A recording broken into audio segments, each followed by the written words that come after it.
Hi, this week's show was recorded in March 2023, just over a year after Russia's full-scale invasion of Ukraine began, but already near a decade since the first shots were fired. 3 years on, that catastrophe continues, and the crushing of spirits and dissent within Russia is as relevant as ever. Unfortunately, this show has also acquired a heightened significance due to the death at 39 of charismatic vocalist Nikolai Komyagin. For the discussion, we were joined by Rebecca Yurivna, a friend of the pod, and both a musician and academic. Rebecca has been Professor of Music Technology at New York University, amongst numerous other institutions and titles, as well as a recording artist in her own right. The band Shortparis hail from St. Petersburg, which is Russia's artistic capital, and are a band whose tours have been dogged by cancellations for a variety of complex reasons, affecting myself as well. I had tickets for one and it fell through. And those reasons, not least the aforementioned invasion and subsequent sanctions. We make the point that the band is very outspoken politically, both in a more general sense regarding Russian corruption and in particular with regards to Ukraine. And I think unlike anti-Reagan or anti-Thatcher 80s punks on either side of the Atlantic, that is a reputation, that is political speech that comes with a real risk to well-being and life. That fact's maybe illustrated by the flurry of whispers surrounding Komyagin's recent death. He collapsed at the age of 39 after boxing training, and that has maybe inevitably invited comparisons with other dissidents like Alexei Navalny, who also passed away since the release of this show, and whom we've since been told died from a derivative of frog toxin. Presumably Novichok was considered a bit too obvious a second time for him. Anyway, aside for the band's brilliant, unorthodox post-punk, in this episode we talk a fair bit about contemporary Russia, including its attitudes to its own people under Putin and the generational trauma that has brought much of its population to a place of political numbness, disconnection and impotence. We also look at the landscape of protest within pop culture in that country up to and including 2023. This is a personal favourite episode of mine, not least because the band are just so unusual and also brave in their political speech. It's also probably one of the most historical and informative shows in our entire catalogue. So I'd encourage listeners to come with us on that journey. It's a long episode, but it is a good one. And please give the excellent Shortparis and the late Nikolai Komyagin your time and appreciation. Enjoy.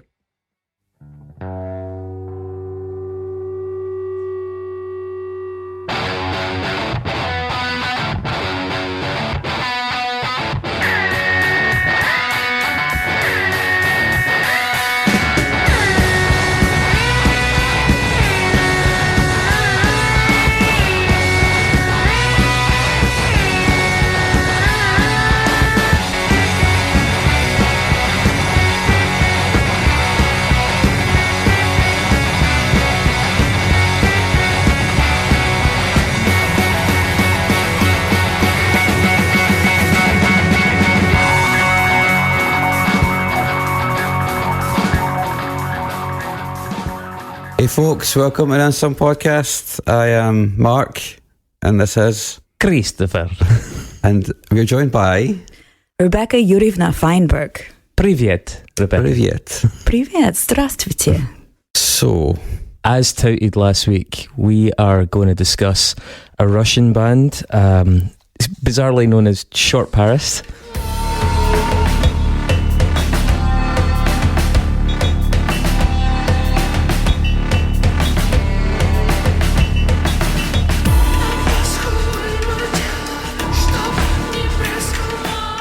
Still don't fucking know what the fuck that name's about, Shortparis. But an opportunity arose. Rebecca is both a musician and an academic in related disciplines. Rebecca, you want to tell us a little bit about yourself? Sure. I make, write, produce, compose, perform electronic music. I played a gig on Tuesday here in Glasgow.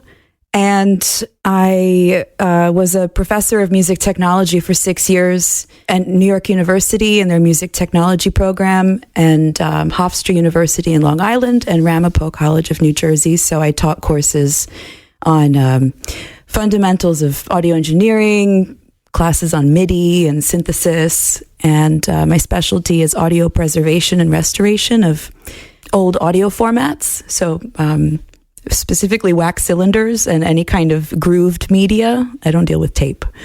But so I have a kind of an academic background on the music tech side, and then also...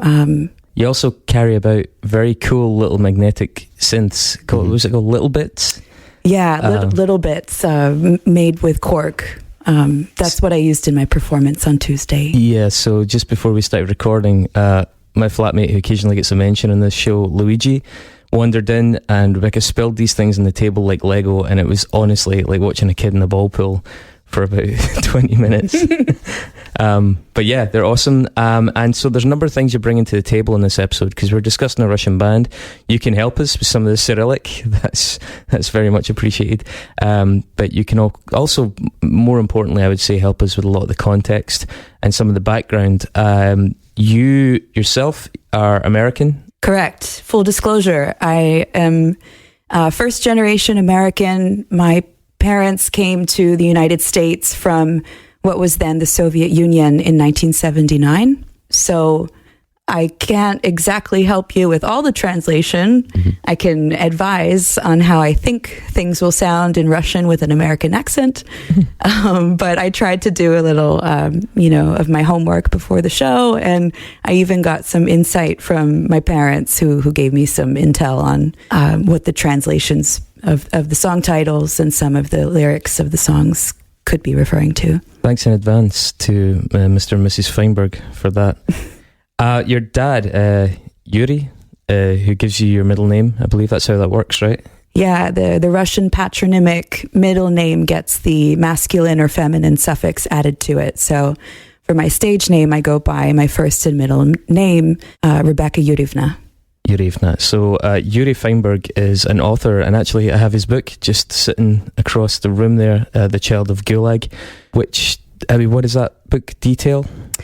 So my dad grew up in Siberia in what was called Gulag, and it's an internment camp for political prisoners. He wasn't a prisoner of the camp. His mother was the resident physician. So he grew up as a child in this setting and had an incredible life there because he was directly connected to the brightest, most intelligent thinkers that were sent there. And the book came about because I made a passing joke in high school one day about the fairy tales he used to tell me about the boy in the white snow who would go hunting for bears to make bear soup, and who rescued two wolf cubs when the mother wolf was shot by the village hunter, the village guard, and how he... You were making bunny ears there. Sorry. Very commas for... Well, I put the air quotes on village because... it was a gulag, okay. So the fairy tale version. So he told me all these, beautiful, like folk tales that I thought were folk tales. And then he said, no, that was all true. And it wasn't a nice, cute little village. It was actually a horrible place. Gulag in Siberia. Yeah. So I said, no way. And you have to write a book. So I wrote the first chapter for my high school English class. Mm-hmm. And then he sat down, and it's a stream of consciousness. So he wrote it like from beginning to end. And sometimes it's dense with lots of descriptions of history and architecture and science. It's not exactly novel, but it's a story that starts out with his childhood in the Gulag, and then what happened after Stalin died. I guess for context, my dad was born in 1943 during the siege of Leningrad. Mm-hmm.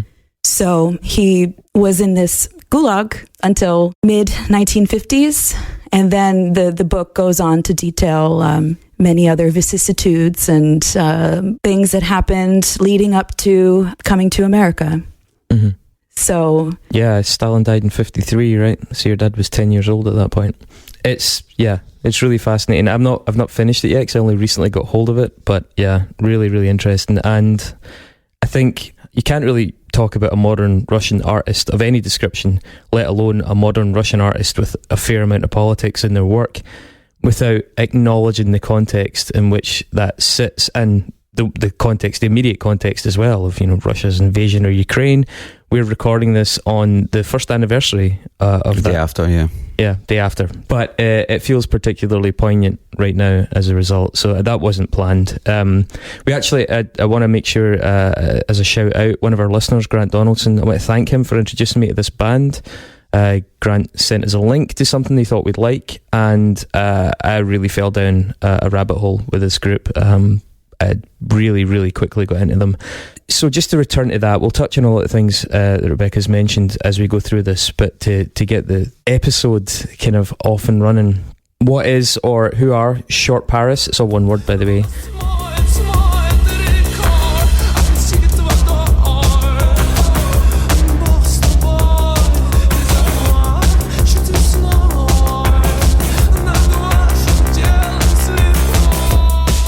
I think it's a good question, because they're really, really hard to classify.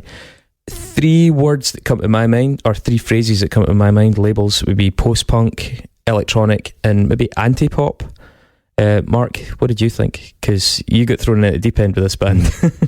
Post-punk is definitely, I mean, it's probably explains my reaction, to be honest. Post-punk is definitely close to that. You're notoriously a big fan of post-punk. And they're quite experimental in places. There's definitely some traditional sounds in there. Mm-hmm. Is there accordion in some of these songs? Yeah, sounds like there definitely is. So it makes for quite an interesting sonic palette for sure. Mm-hmm. You know, and I would say post-punk and experimental is probably quite close to the mark. Yeah. Rebecca, you any initial thoughts on how you might label these folks if you were trying to quickly clue someone in? It's funny because there were some moments throughout the record where they kind of went into a doom kind of jam band territory. Mm-hmm. And there's a lot of blending of acoustic and electronic instruments. So I think post-punk is a very easy label to put on it. Mm-hmm. I wouldn't. But it is easy, you agree. It's easy to slap that post-punk label because it's certainly not dark wave. Yeah, definitely not. That's more like perturbator, right? We did. Yeah. That was nothing like that. Yeah, you can't put wave on the end of any word to describe this band. Yeah. Soviet wave? I was just... wave. Yeah. I would say some other things that really fit with this band are subversive and progressive. And I mean progressive not just in a musical sense, but I think progressive in a sort of ideological sense. There's a lot going on in them that we'll unpack. And personally, from what I now know about them, I would say fucking brave as far as artists go. But they're not alone in that sense, and we'll bring some other names to the table as well. I have to say, whether or not they actually are post-punk, I think they definitely qualify as closely as any band has in recent memory to my own personal definition of the word punk, which I realise is very, very subjective. But for a band to be so driven to do their own thing, because sonically it's very distinct, but also to be so willing to sacrifice their own sort of mental health and well-being to pursue a political agenda. And we don't just mean in, like 1980s Britain where Thatcher's a bit of a cow and, the miners are getting a hard time, but we mean in Russia now. Russia, which has next to no independent media. Russia, where people take your phone off you in the street and check your messages, and if your messages say the wrong things, you get taken to jail. Russia now, which is really something pretty distinct even from other oppressive regimes around the world, because it's got a special character to it. The band formed in St. Petersburg in 2012. St. Petersburg, by the way, was previously known as Petrograd. It later became Leningrad in honour of Lenin. But the context, the world that these young men grew up in and the world that they became musicians in, I think is really relevant. So if you'll indulge me, I do want to really just, from my perspective at least, when I listen to this music, this is what I think of when I think of Russia. And if we start in Shortparis' hometown, it maybe helps us get moving. So St. Petersburg is also Vladimir Putin's home city. It's known as Russia's cultural centre. So whilst Moscow is the capital now, St. Petersburg is like the creative hub for artists and stuff. And I think in some ways, there's some parallels. Well, I mean, Edinburgh is the capital of Scotland, and Edinburgh's a beautiful place, but Glasgow is, I would say, a little bit richer. It doesn't have the festival, but it's certainly got a more year-round productivity and a far, far bigger reputation for things like music and art. I think St. Petersburg is also, importantly, the historic origin point for what we consider modern Russia. Other than a short period in the 18th century, it was a capital for most of Russia's modern history. The Bolsheviks obviously moved it to Moscow in 1918. It's founded by Peter the Great and named after St. Peter, and he was a quote Western-looking Tsar, and sought to kind of adopt aspects of German culture and German features into the name. In contrast, it was renamed to Petrograd in 1914, basically at the behest of Tsar Nicholas II, because war broke out with Germany and they wanted to kind of erase a lot of like German cultural elements that they found. And this matters because the ideological tug of war around the name St. Petersburg, I think, is emblematic of a much greater feature in Russian culture. Because are they westward facing? Or the connotations of that also being, pro-democratic, culturally open, modernising. 3/4 of Russia's population lives on our side being, Europe, Western Europe side of the Ural Mountains, on what they call the North European plain. And that matters a lot, because 1/6 of the planet's territory, land, is taken up by this country, but the vast majority of that is populated by people who feel overlooked in favour of the cosmopolitan Russians, the Muscovites, and the people that live in St. Petersburg. I don't know what ites they are. For many of those people, they feel kind of Eastern looking, or at least I would say they feel not part of Western culture and at odds with a lot of Western beliefs. If you see the Russian coat of arms, it's like a two-headed eagle, and the idea being that you have to look both west and east on it. So it's a really deep-rooted part of Russian culture.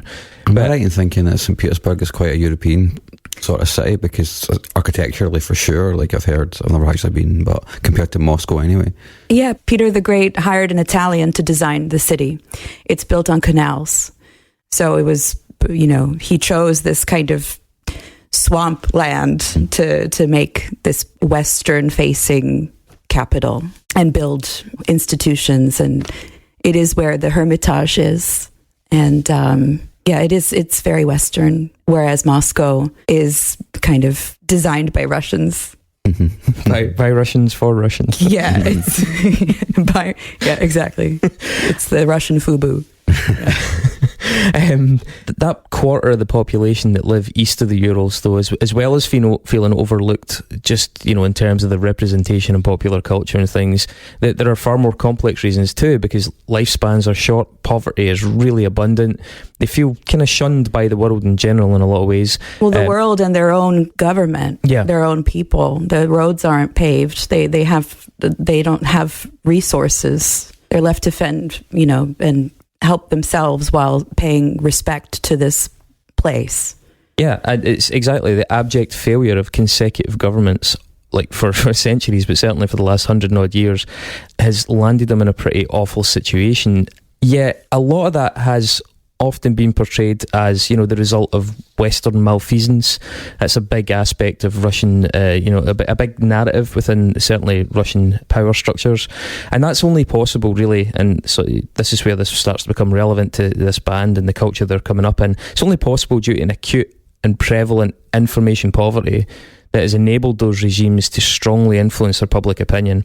I think it goes without saying to most listeners of the podcast and most people that are just aware of the news now that the sort of plurality of opinions that we might take for granted are not the norm in Russia, and nor have they ever been really ever. It's not like it's suddenly not acceptable, and it once was. There is no real halcyon day with regards to Russian free speech. There were certainly moments.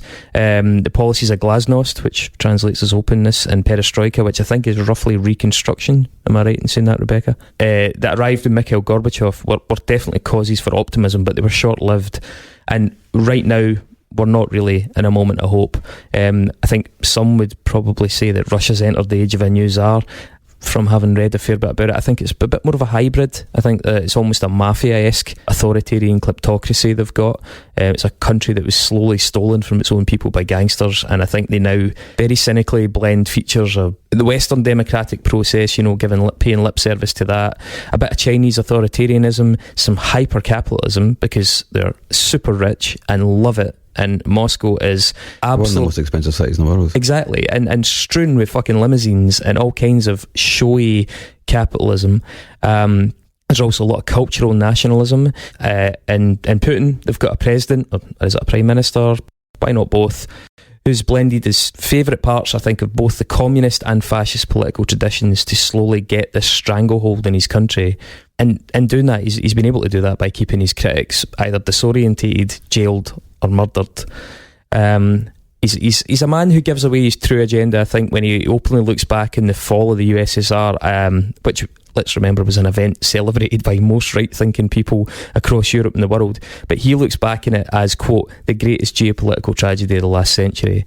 And he's a leader that rewrites the electoral rules every 4 years to stay in power, just as he's tried to bend the rules of elections in other countries to his own will. We know about levels of interference in American politics with Brexit. It's been there, and the notion that it wasn't state sanctioned in a country like Russia, the notion that the IRA in Russia wasn't instructed to do what it did by Putin is pretty laughable, I think. It is a country as well that I'm going to use the word drunk. It's a country with a drinking problem. I mean, who doesn't? But a country drunk on a fictional historical glory. It has similarities to kind of 1930s Germany in that way, like all these tall Völkisch tales of like their predestination, their roles as white saviours, things like that. It's a country perpetually beset by problems due to corruption and mismanagement, but with an almost pioneering and consistent legacy of scapegoating everybody, right through from the Jews to the kulaks to the Ukrainians to the Armenians to Americans to journalists to the Ukrainians again, and of course recently the LGBT community. So Russia's economy currently languishes due to the subterfuge of Americans and traitors within their midst, and that has a lot of historical parallels as well, because the communists used to call them wreckers. That was a big part of communist governance, was that the reason these things aren't working is not because this system isn't fit for purpose, it's because there's wreckers, there's unknown saboteurs within our midst, and we need to weed them out. And that's exactly why those gulags ended up so fucking populated and so many people went missing. Russia is, to some extent, I think, life imitating and refining art, because Orwell wrote scathing 1984 and Animal Farm with the USSR very much in mind, but the system that he described in those books, I think, now seems laughably, clunkily primitive compared to the sort of head-spinning, amorphous state that Putin has created. Because in Russia, journalists and oligarchs fall out of windows like fucking acorns, and groceries disappear from shelves whilst oligarchs buy streets in London. Political opponents lie dead outside the Kremlin or in hospital beds suffering from radiation poisoning. This is the thing, they're not... Something that distinguishes them from these other regimes is that technology has never been more perfectly realised as a tool of oppression. They're not primitive in that sense. In fact, they're arguably the world's foremost applier of technology for political ends. Cascades of falsehoods infect the global bloodstream, courtesy of Russia. As a writer called Peter Pomerantsev quoted in an excellent book of the same name, nothing is true and everything is possible. So it seems like living in Russia, you would have an acute, perpetual awareness of this. But life for Russian citizens is something that I think we don't fully appreciate. If you stop a member of the public in the street and ask them why their country might have invaded their neighbour, there's still a very, very high chance they'll tell you it was undertaken to combat corruption or fascism. So it's into this absolutely tumultuous, warped world that a band like Shortparis emerged. And just... the more I engaged with this band, the more I saw their videos, the more I read their interviews. I'm just like, how does a young, free-minded, liberally inclined artist in modern Russia of any discipline function without constantly relying on those same moral compromises and the kind of mental gymnastics that their fellow countryfolk need to do just to avoid fucking screaming and dropping to the floor every day? Somehow this band do. For how long, who knows, but I don't want to tempt fate. One of the members, I think it was a singer, was arrested during an anti-war protest recently and eventually released. But it's it's a frightening prospect for me to try and be. I mean, it really reminded me how much we take for granted our ability to dissent in this country, because that ability to dissent for them is a genuine threat to health and well-being.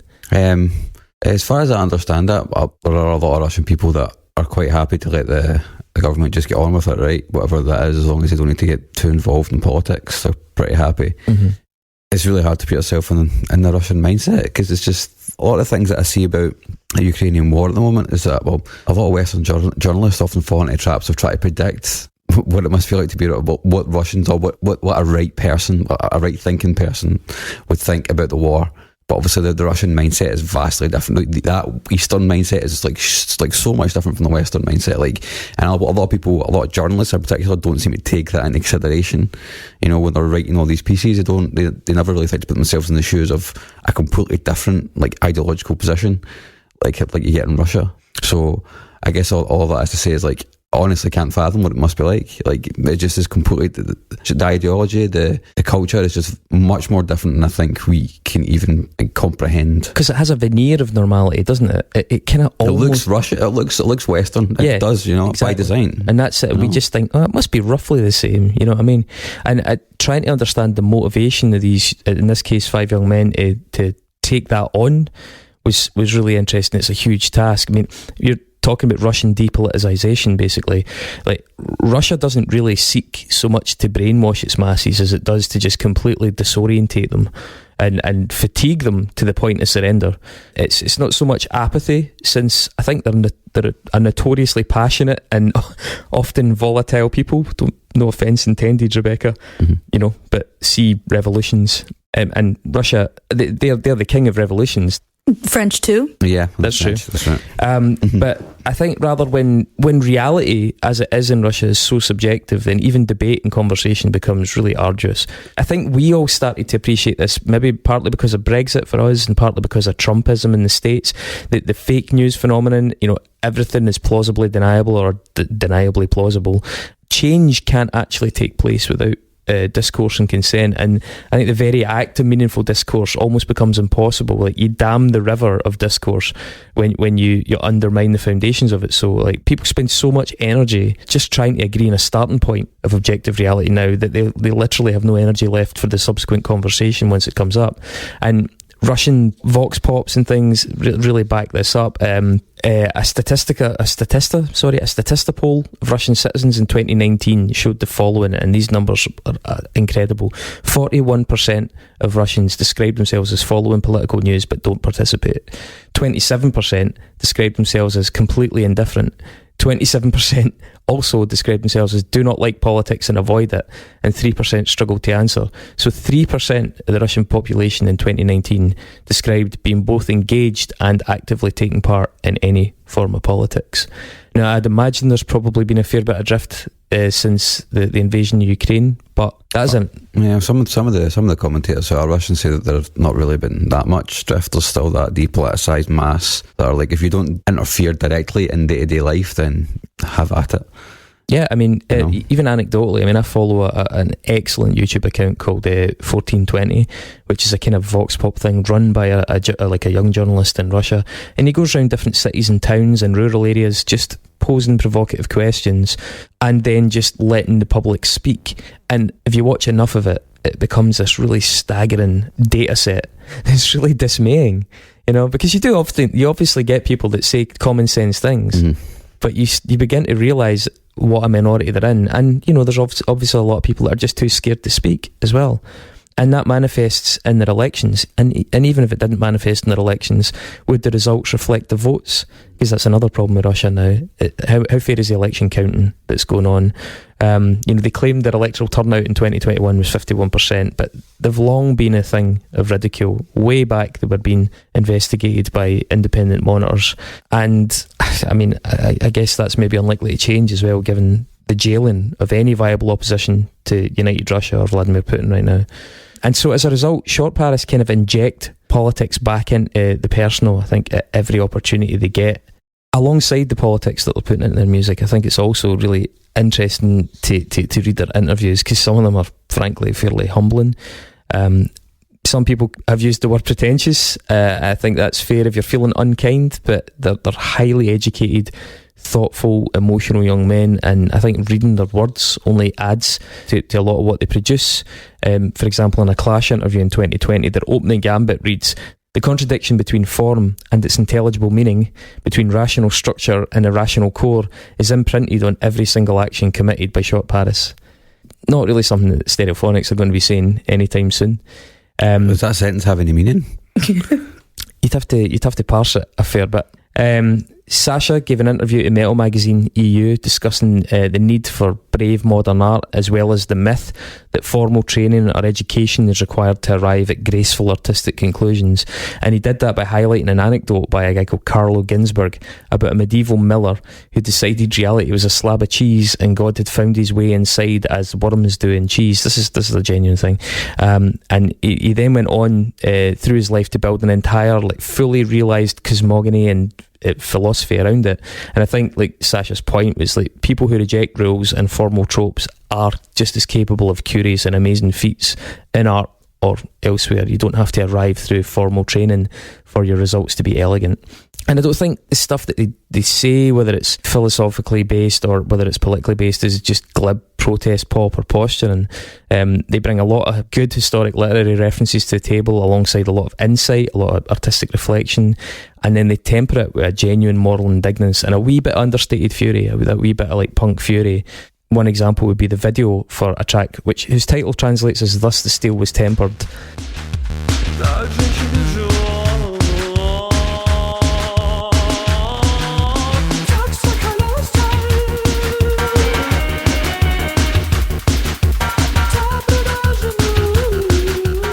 Which is the title track from the third record.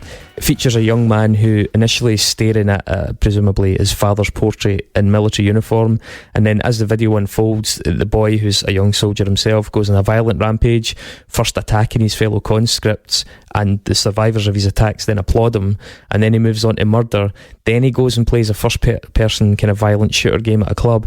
Then he heads home and commits suicide under his father's portrait. And that's this video by this alternative pop band really fucking digging right into that Russian machismo and military mythology. Do you think they were inspired by Prodigy's Smack My Bitch Up music video? Hell of a lot of parallels there. And, it's not entirely explicit, but it is extremely subversive, and there's a strong cultural commentary there.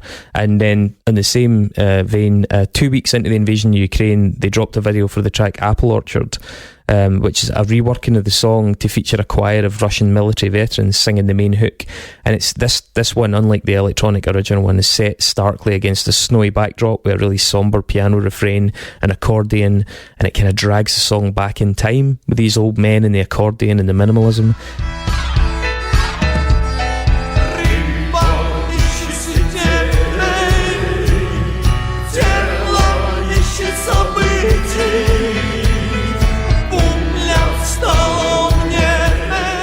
And the men in this choir fought the Nazis, and in an interview with a German magazine, Nikolai, the vocalist, said, "We felt an urgent need to create something socially meaningful and send a message to our audiences at home regarding the timing following the Ukraine invasion."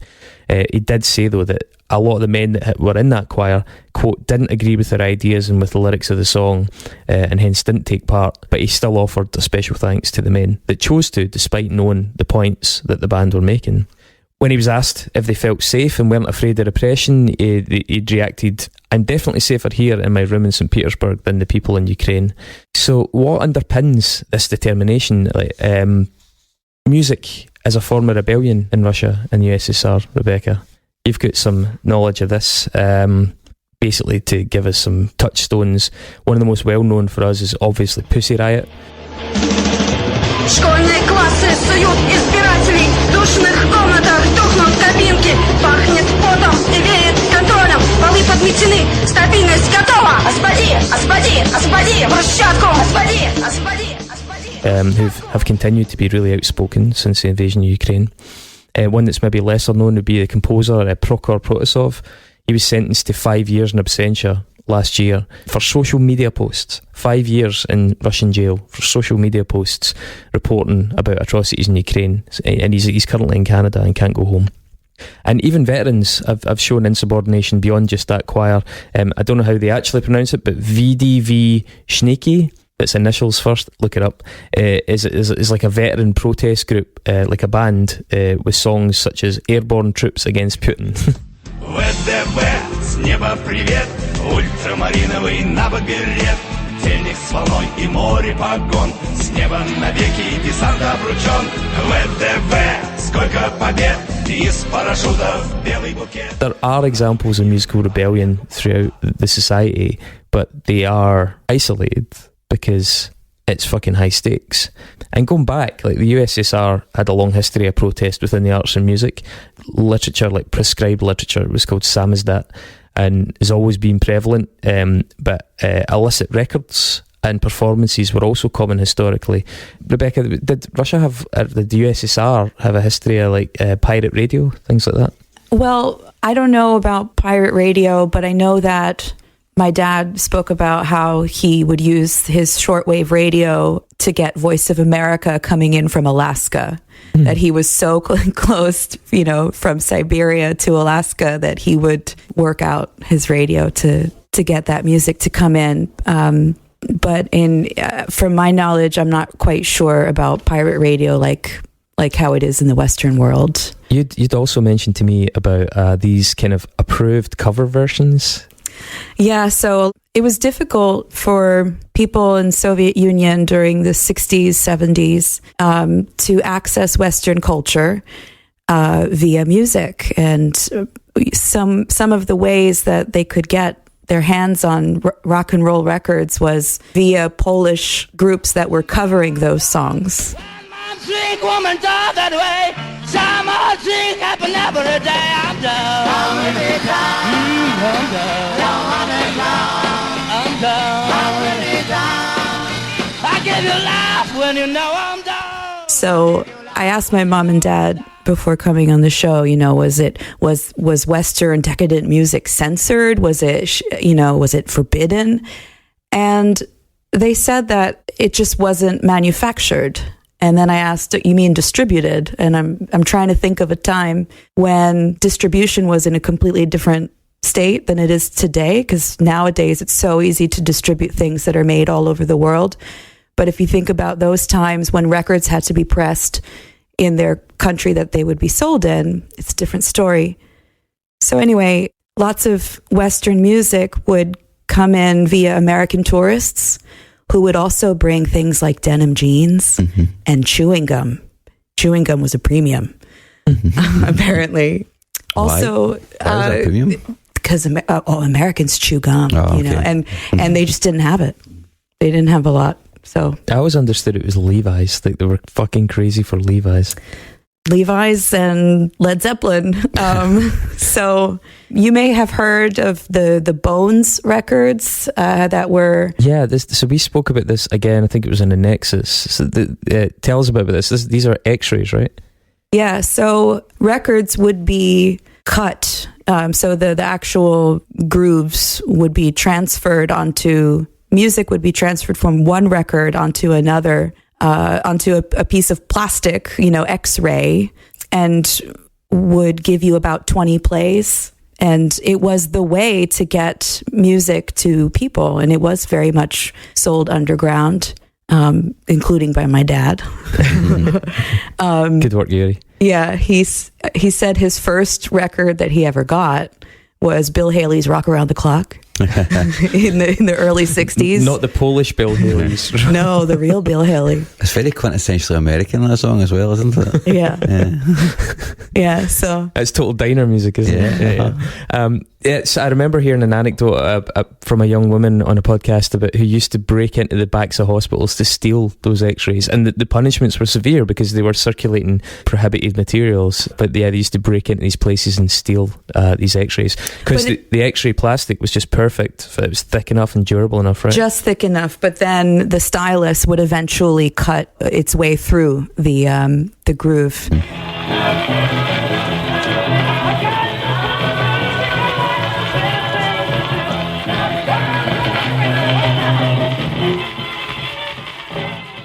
But a lot of it was also for economical reasons, because records were available, limited numbers, limited titles. But the thing is, they would cost a month's wage. 1 month's salary would be the cost of one vinyl record. Fucking really better like Bill Haley. Yeah. But the thing is then the distribution, the democratization and people rebelling against not having access to music. And let's say it would still cost, about a quarter of a month's salary for one of these X-ray records. Do you think it stunted their growth musically? Do you think they were always well behind? There is this chunk of time of worldwide music development that is just missing from the collective memory and consciousness of the Russian people. So I've only been to Russia 2 times in my life. So when I speak about how Russia is now, it's from a very little perspective of having visited a couple times. But I've been to music events and concerts there, and the culture around listening to music is kind of coming from a place where you realize that they were free to listen to, things after the development of music in the 60s, 70s, 80s. And then Russia all of a sudden becomes a country and has access. So you can't really go in reverse and relearn and absorb all of that. Mm-hmm. And so it's like Eternal Sunshine of the Spotless Mind and erasing, try to imagine erasing a lifetime of growing up and knowing what music development is. Yeah. Yeah.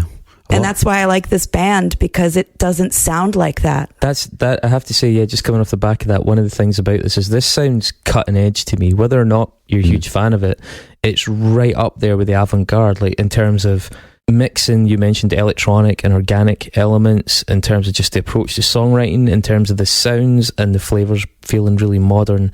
It's one of the other reasons that I really wanted to bring them to the table here, because you do hear that. And what I've heard of Russian rock, for example, so Russian rock has that I hesitate to use the word, that slight retardation to its development, that it makes it sound dead chonky and weird and gammy.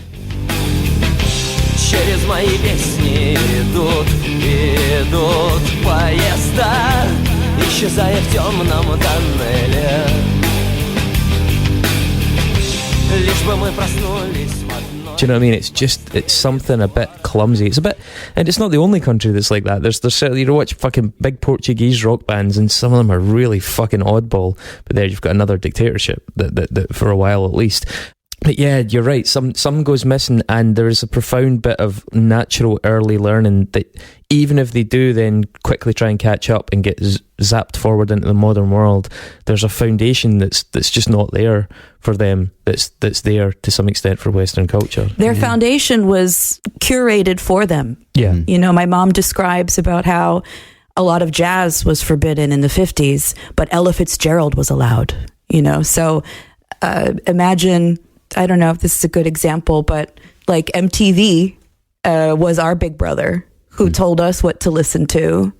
And now we don't have that anymore. And we can, go down these long tails of music. Mark, imagine BBC Two was our big brother. Yeah. Cliff Richard. And that's kind of more representative, that kind of slightly conservative, we're only going to put on stuff that's really safe. So it's very curated. It must have been really weird for people when when the Berlin Wall fell, and then they could get access to Western media, just to find that the things that are there are completely, they exist without influence to them. I guess, what was it, the late 80s the wall fell? 89, yeah. So try to think of a band like that. Say for example you had the new Depeche Mode record in 1990, that exists without parallel. Yeah, that's just a completely new thing to you. You can't hear the things that have come before it. You just have this one thing and it just appears and you're like, where the fuck did this come from? And why does it sound like this? Like, this is strange to me. One thing that I think is quite interesting, and I'm just going to put a recommendation in here. There's a really good mini podcast series called Wind of Change, which is a kind of self-contained thing.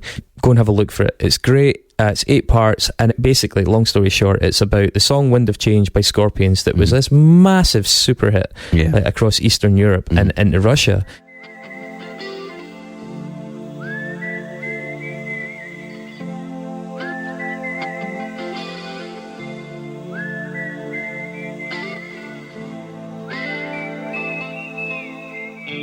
Scorpions had a huge following there. They still do. Yeah, they still do. Yeah, absolutely. And at the time, they were playing like big show. They played a big show in Moscow with like, it was Ozzy Osbourne, Motley Crue. Can't remember who else was on the bill. There was somebody else enormous on that bill, and Scorpions, and they were the biggest of all of those at the time.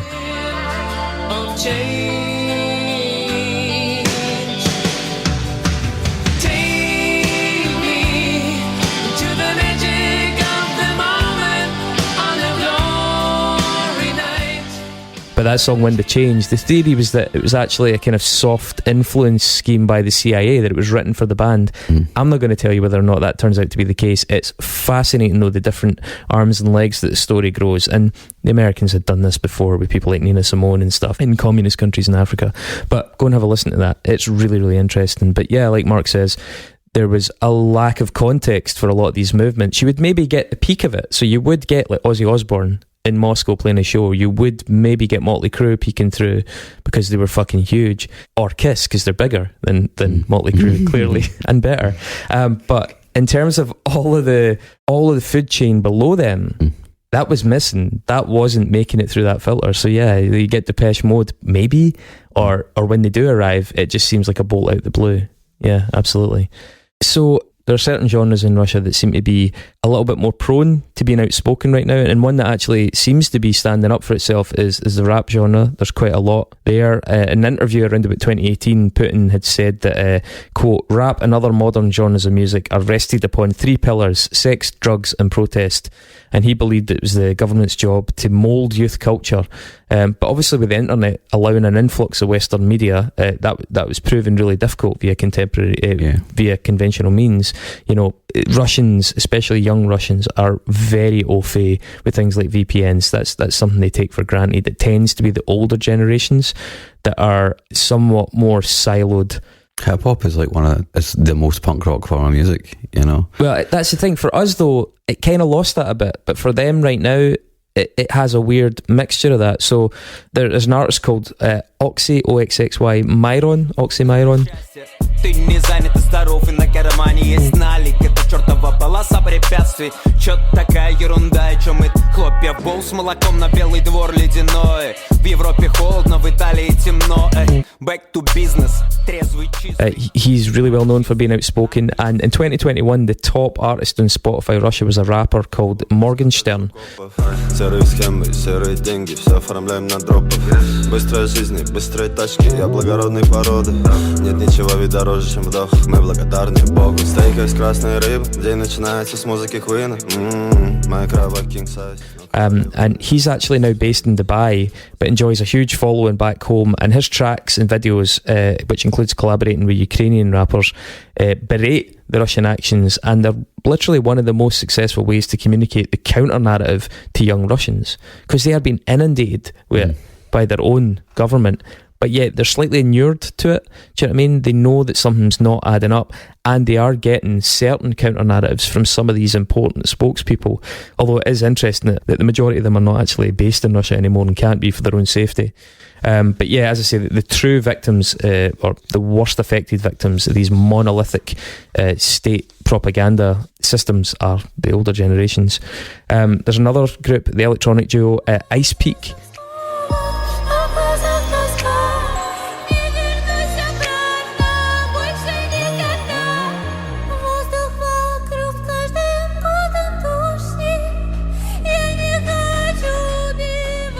Are also known for outspokenness both before the war, addressing LGBTQ plus issues, and since the invasion. The vocalists, called Anastasia Kryslina, she told Politico, quote, a new generation of musicians and artists who speak freely about various topics has appeared, and it seems that some people don't like this because they view it as a threat. It seems they're afraid of some kind of cultural revolution. Now, they've since had concerts cancelled by authorities as punishment, but then they've also voluntarily cancelled their own concerts in protest because of the Ukrainian invasion.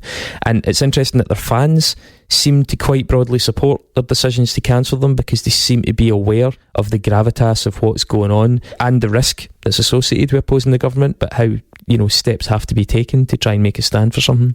And even some musicians for some of the older ranks have spoken out. So the Moscow Times, which by the way is now based in Amsterdam, having been forced out of Russia in 2022 because of this purge of independent journalism, they made a playlist specifically about people who'd opposed the war publicly. A group called DDT had a track called Little Death.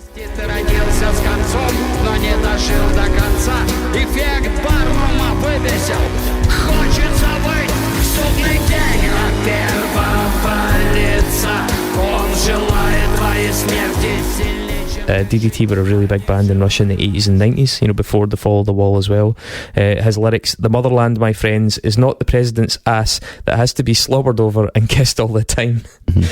And they were charged with, quote, discrediting the Russian military.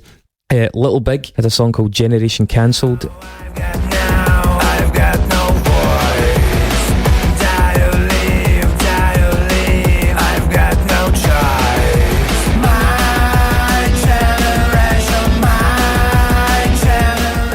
The video showed all these rich politicians spewing propaganda, regular people living in poverty and airstrikes in civilian buildings, and they had to leave Russia in June as a result. Zemfira has a track called Meat.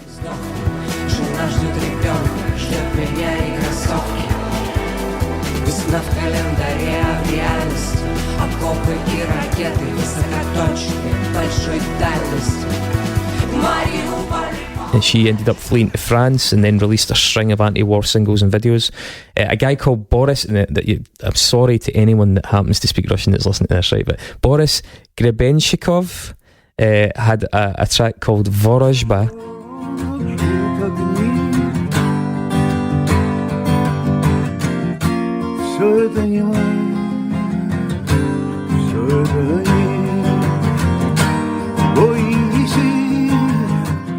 He was actually one of the founders of a band called Aquarium, who are reasonably well known in Russia. He put a statement out on the first day of the invasion of Ukraine. What is happening is true madness. The people who started this war are crazy. They are a disgrace to Russia. And he's also part of Russians Against War charity that supports Ukrainian children. Diana Arbenina of a band called Night Snipers.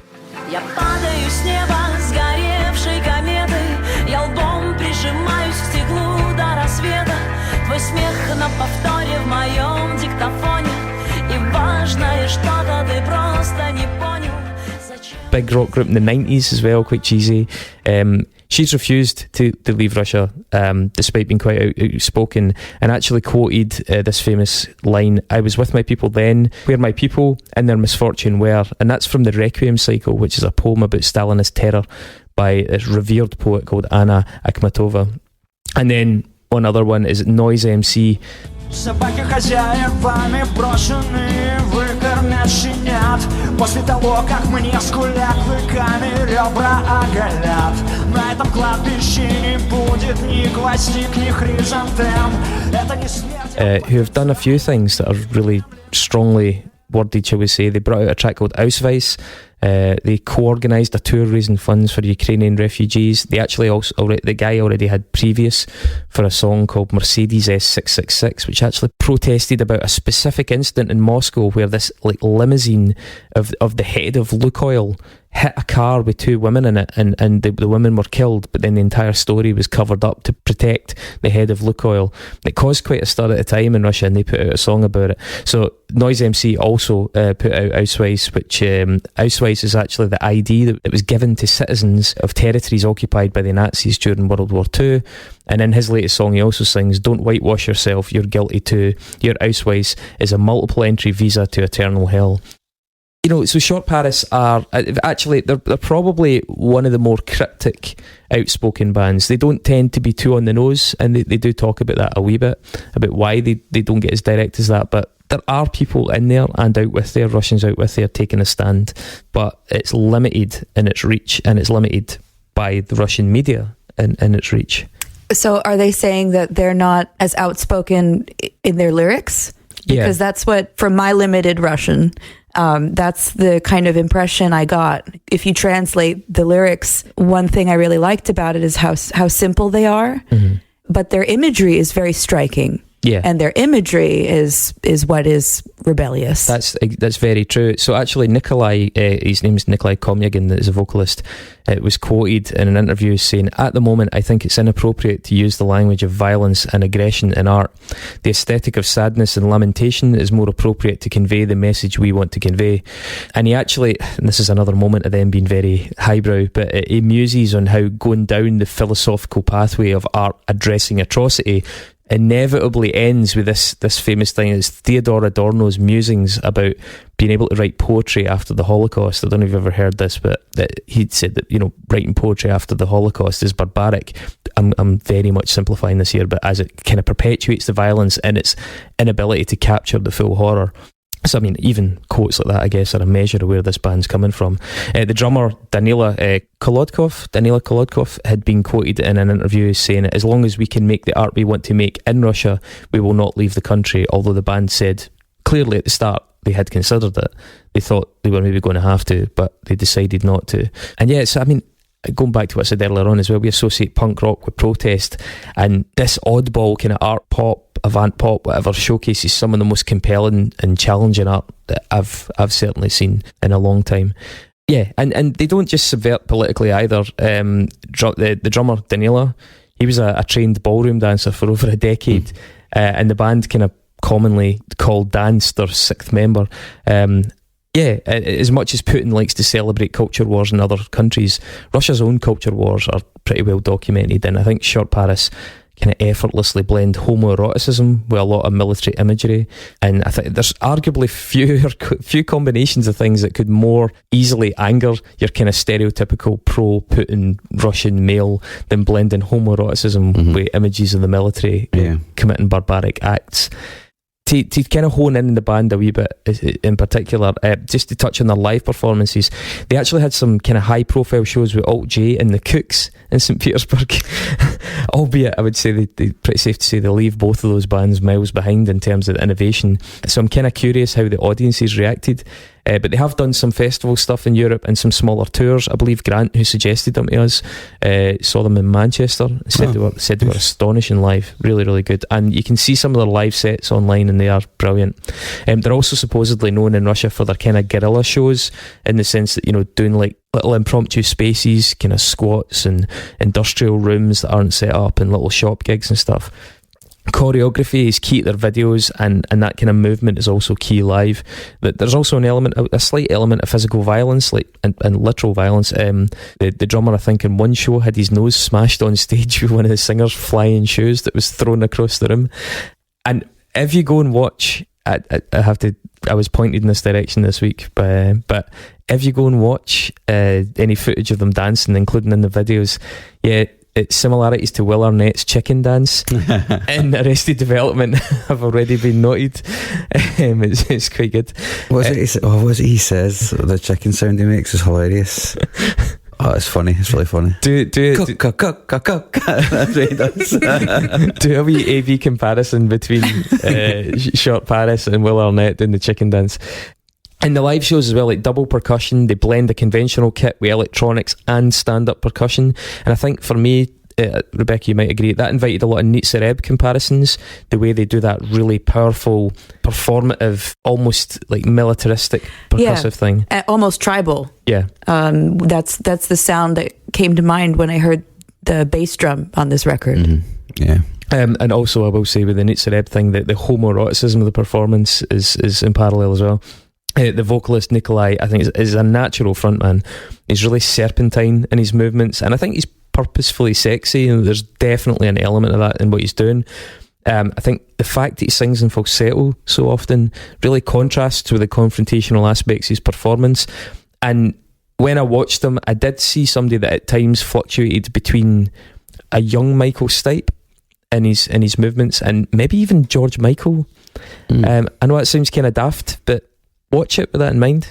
In terms of the energy they give out in these live shows, and also I would say the use of some really unusual bowed instruments. There were hints of the knife. For anyone that's ever watched, there's a full knife live set called Live at Terminal 5.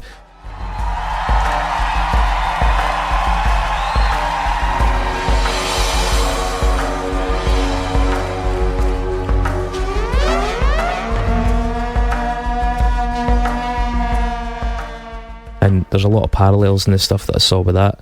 But yeah, despite the challenging nature of their politics, the imagery, and indeed the music, the unconventionality of the music, they still gained pretty reasonable recognition at points.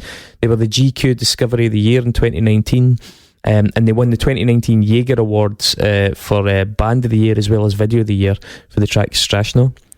Jaeger Awards. Jaeger Awards. What's that? Is the main prize the Jaeger bomb? I mean, it could be a completely different brand altogether. And So this is different. Different, okay. Okay, then never mind. Never heard of that. Yeah. John Doran wrote about them for The Quietist, describing them as ambitious, bombastic, incredibly pretentious, erotic, thrilling, impossible to pin down, vaguely deviant, fun to dance to, and full of revolutionary potential, which is actually pretty good. And he cast them as sort of carrying on in the spirit of provocative art pioneered by people like Sergei Kuroykin, I think his name is. He's also from that band Aquarium. We mentioned Boris Grebenshchikov earlier on.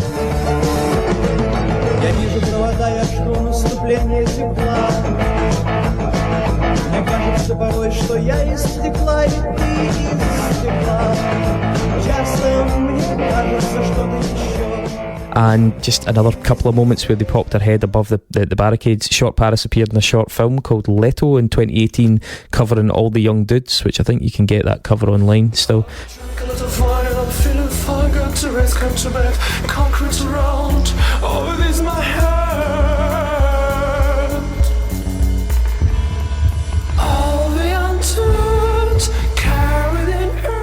David Bowie song. And then significantly had, and oh my god, I can't pronounce this, Choto Ozobovne. I'd have to read it. Word salad. Featured in that show, The OA. It was in the second series of that. Yeah, that's a Netflix show. Super quick on their albums. I'm guessing I've probably spent more time with them than either of you. Correct? I had a brief listen through what the most played songs were on Apple Music. So I think a lot of that was from I don't know the name of it, but the album with the red flag on the cover. Yeah. A lot of their most streamed songs seem to come from that record. Yeah. We'll get to that one. The first album is actually called The Cherry, Daughters, from 2013. It's really raw. It's bizarrely sung in a combination of French, English and Russian. Rebecca, can you shed any light on that? Russia's fascination with the French language and English language. Is Russia fascinated with the French language? Well, in its history, French was spoken by the aristocracy in the 18th and 19th centuries. And it was the way for people to access knowledge. Once again, we get back to the topic of accessing knowledge. So it's the language that sort of became the way to disseminate information about architecture, science, medicine, and then was considered to be very sophisticated. But then, once again, as Russia's history cycles and repeats itself, they wanted to claim back their, Russian identity, and then it was considered snobby to speak French. But there are a lot of words in daily Russian vocabulary that come from the French language. And Russia and France have always kind of inspired each other with arts, ballet, music, revolutions.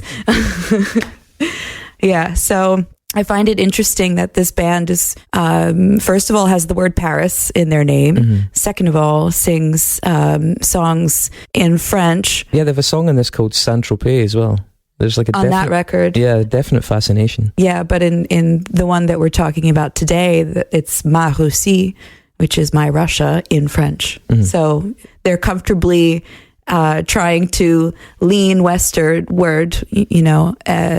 while being in their own place and trying to have their Russian identity. Yeah. From what I hear musically. It sounds quite interesting, doesn't it? If it used to be like the language of the aristocracy and of knowledge, then you have to wonder if maybe their choice to use French sometimes is deliberate with a nod to that in mind, that it is about sharing knowledge or even having a higher class of knowledge than other people by being more highbrow, I suppose. Maybe that's a choice, deliberate choice. Inversely, did that mean that after 1918, speaking French was something that could get you in trouble? I don't know about that, but even before then, it fell out of fashion. after the Napoleonic Wars, it was over. Because I guess France was less cool after the exactly. I guess as a sort of parallel, like, the Khmer Rouge, people that even wore glasses, that was seen as, they were part of the problem. They were part of the intelligentsia or the aristocracy. So I wonder if speaking French had a stigma that went along with it as well. The album itself, it has good ideas that don't always land. The playing also just feels a wee bit sloppy in places, like that track Saint-Tropez, which otherwise is a decent idea of a song. It's just a bit loose.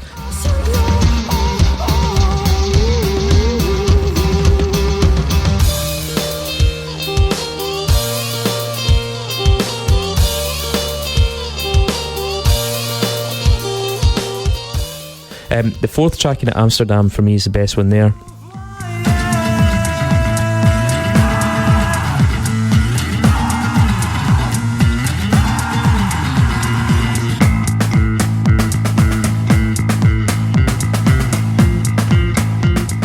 It's sung in French and it's built around this really propulsive bass line and some really nice snare stuff. It just feels that little bit more sophisticated than the other things that are on it. Some of the later tracks veer into almost like quasi-Radiohead territory, and fucking hell, maybe even Muse. Maybe like the falsetto on the track Requiem sounds really fucking like Muse.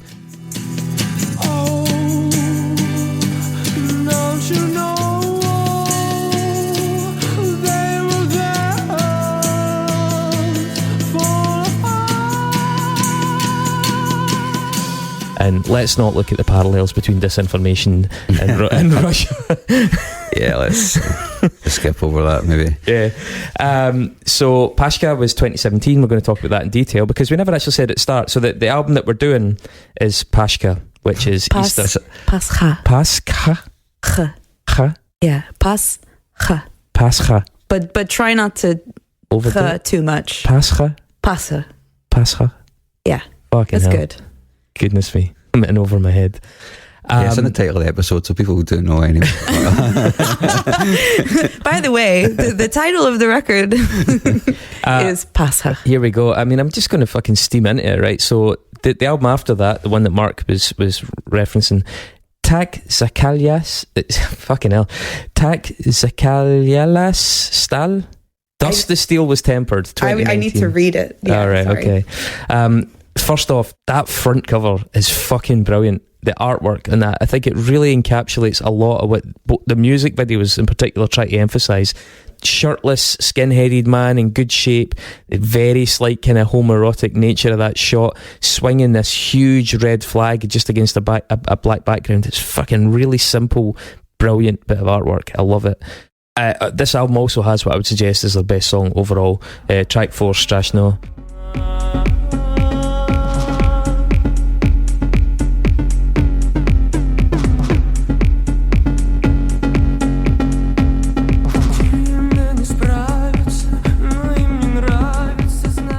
This was the one that won the Jaeger award and seems to have trended a bit online, which maybe explains why it's so far ahead of the other music in Spotify listens. It's such a good video. The track itself, the pitch bent central bass line pulse is really uneasy, and they've got this bonkers kind of harsh wobbly guitar that adds to the entire sense of constant drift throughout the song.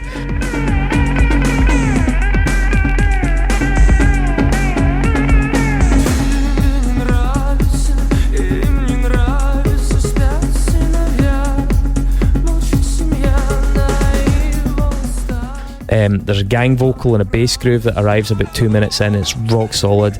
It builds into this rising vocal hook.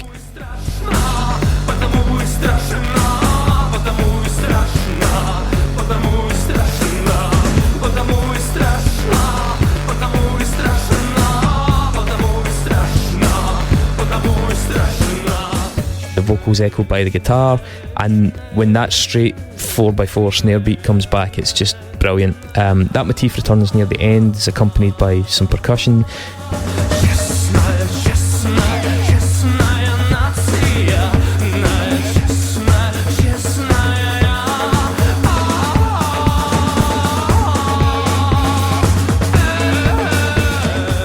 and the kit player and the stand-up percussion player just interweave brilliantly. I think that track is sensational. I thought it really, really blew me away. The 8th track in this one, which is the title track, which I've already tried to say, is a faster one that I think also really hits the mark, and is probably the next best tune on here.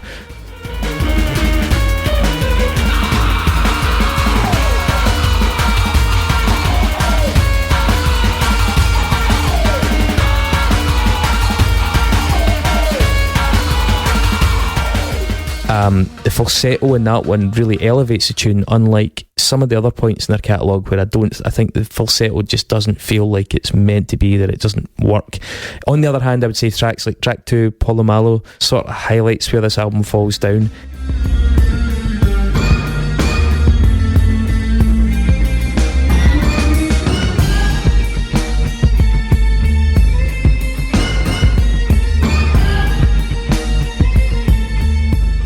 It's an interesting idea, but it's a bit clunky in execution, and the chorus refrain really gets pretty grating. Rather than being hooky, it just gets a bit much. The 2021 album, Yablony Sad, which I believe translates as Apple Orchard. This album got some really good press. Richard Foster, who by the way is not the sports scene pundit and ex-Ross County defender, he called it he might think this as well, but he called it their best album yet. Thematically, apparently it's supposedly connected to the Russian Silver Age, which ran from 1890 until the violence of the October Revolution. That kind of swept all the pieces from the board. We in Western Europe probably associate that period with fin de siècle or Belle Époque. It's that kind of period, and it represents a period in Russian literature and poetry of like great significance, especially as regards the arrival of female voices in the canon. They hadn't really been there during the Golden Age. So it's not your usual album subject. As I said again, I don't think the Stereophonics are going to be doing that soon. As an album, it feels really painstakingly produced. Maybe that's courtesy of the fact that it was done during COVID. There's a lot more time spent on the detail and the polishing, so it's quite slick. It lacks the edge of Paskha. Try not to say the ch too much, just Paskha. Yeah. Okay. It lacks a bit the edge of that for me. The 3rd track, the title track, is definitely the standout, Yablony Sad.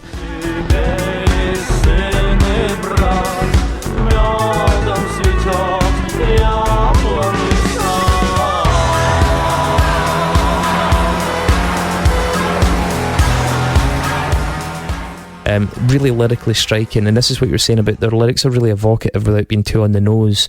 So this one, I believe, translates as "Oh my sorrow, where is the limit, where is the edge, who saw it and where do you belong now?" And then later on it's got a bit that goes, "Fish searches for a net, body searches for events, bullet grows more intelligent as the bloodshed progresses, where does the snake slither?" And it's powerful writing without being too obvious, and that's the track that they redid with that male choir of veterans as well. But I think also tracks like the 4th one, Nascio dello Zrelo, are a bit grating. Мальчик смотрит на клюв метит глаза.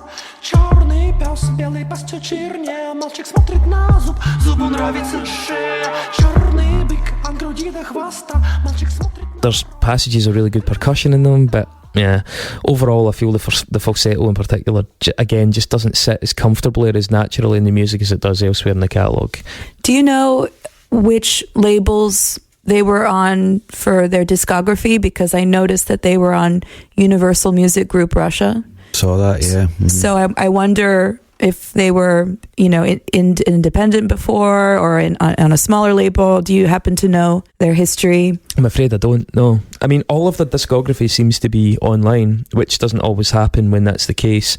So on their Spotify, for example, you can get their full catalogue, or at least the full catalogue that I can read about. Yeah, it looks like it's all Universal Music, I think. Mm-hmm. I'm just checking this first album. Yeah, it's all on Universal Music Russia. I found that interesting, considering if what they're doing is so evocative and controversial and bold, but they have the backing of a major behind them. Maybe it's the only reason they're able to still do it. That's what I mean. Is it some kind of protection? Mm-hmm. Is it possible to do it because of that protection they have? If you start locking up Universal employees or bands or signings for the content of their material, then Universal may start or may stop giving you access to films, it may stop giving you access to certain media, and then your population might get a little bit more pissed off because as sanctions set in, you're trying to maintain a sense of normality. So maybe rocking the boat with one of the companies you're relying on to maintain that sense of normality isn't a good idea. So maybe they are afforded a bit of protection. Maybe it's also not seen as subversive enough to warrant any kind of like redaction of their music. Yeah, possibly. I'm not saying that isn't subversive, but maybe it's just well it seems judged. much more subtle than some of the other artists you've spoken about, and that's obviously by design on their point. They've said that, so. They've said that, which would probably explain how they can still be releasing records on a major label in a country which is quite authoritarian. Yeah, very authoritarian, yeah. Zov Azera came out in 2022. It's a 6-track mini album, I think. It's listed as an album, but it's not very long. The first track in that, good God, help me here. Ku Nathinastya. I'm going to go for that. Good try.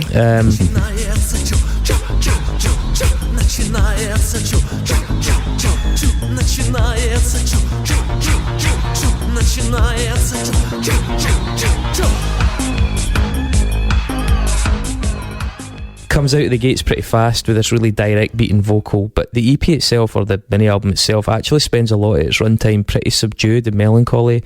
The 5th track in it, Ohota na Volkov, is this really stompy and theatrical, but it's not the most melodically compelling, although there's a brilliant piano-led middle 8-bit that reminded me of a Glaswegian band called Lapsus Linguae, who've spoken about on this really avant-garde kind of aggressive piano stuff.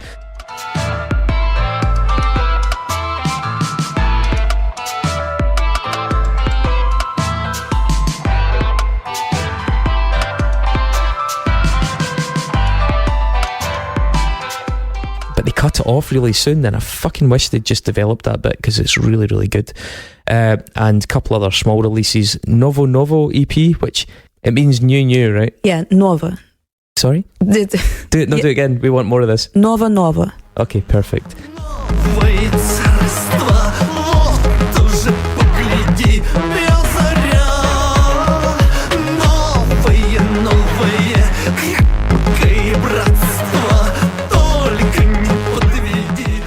...2022 as well. The title track of that is just throbbing, but the main chorus line manages to be totally mournful and almost grief-stricken. Like the vocal in it is really, really fucking pained. That in particular stood out for me.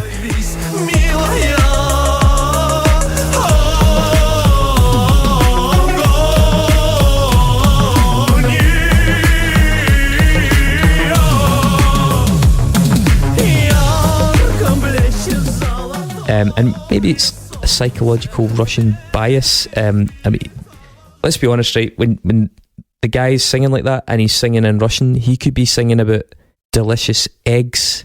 He could be singing about Harry Potter and the Golden Child. He could be singing about anything, but I just automatically going to assume that it's like this fucking primal wail into the void, and that is definitely a prejudice on on the part of my Western self, but hey, I can't do anything about it. And then one more thing they released was in 23. They brought out Tchaikovsky's Wife, a single, which actually has a really Vangelis synthy quality to it.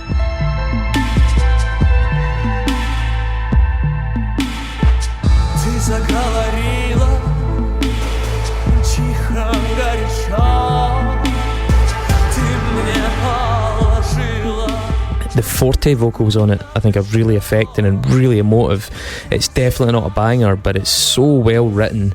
It's one of their strongest in a while, I think. You could really hear these kind of like big red square theatrics going on in it, and it's so fucking sad. Like it literally written, it's just come out. It is literally the soundtrack to teenagers freezing to death in a trench in Donetsk for a billionaire despot. That's what it is. It's brilliant in that sense. It's really fucking powerful bit of music.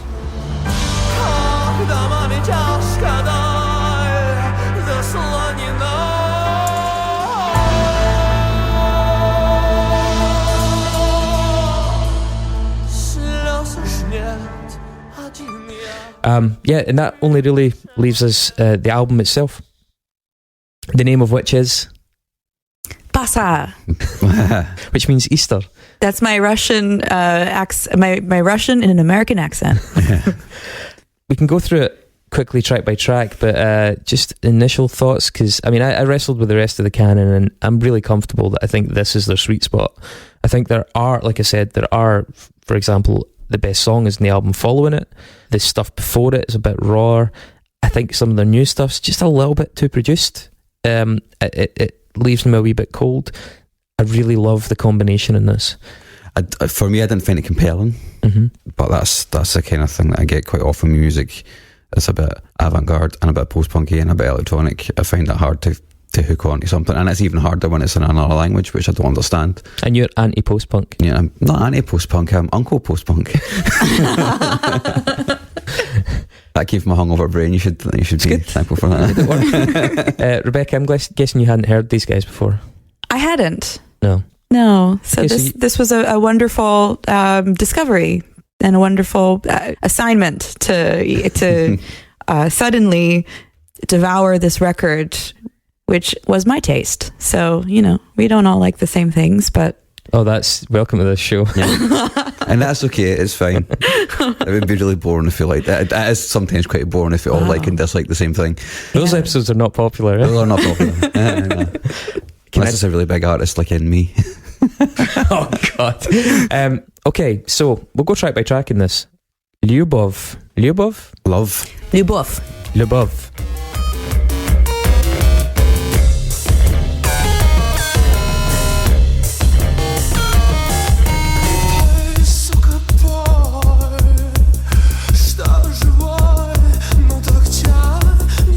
Okay, a female Slavic name meaning love. Is that right? It's just the word. Just the word love. It's the word for love. Is it? Oh, I saw it used as a woman's name. And it is. Right, okay. Luba is short for... Oh, yeah. Okay. So Lyubov is love.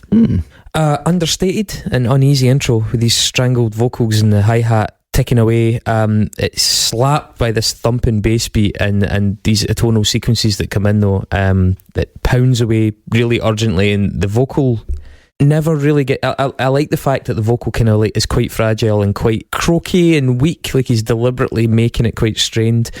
About how's a minute 17 I've noted here, it brings in this brilliant nasty synth lead.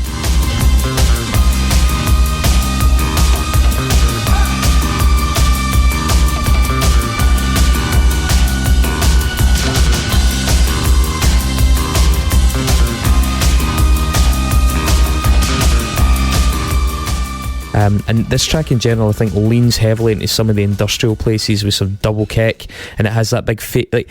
Basically, the ending is a fake out in the sense that it sounds like it's going to come flying back in again because it sets it up perfectly, and then they just don't do it. So there's that sense of just constantly waiting. Nothing.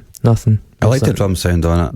The sounds of pretty much everything on this record are like spot on. Everything, I think, sonically. There's quite a kind of hip hoppy production. Yeah, there's some songs that I've written down here. They've got like almost trip hop style drum beats. You know what I mean? It reminds me of like DJ Shadow or something like that. But I mean, trip hop was just sampled breakbeats. So I mean, oh, they fucking sampled Health on this. Did they? Yeah, I can't remember what track it is, but one of the tracks is a sample from fucking Health.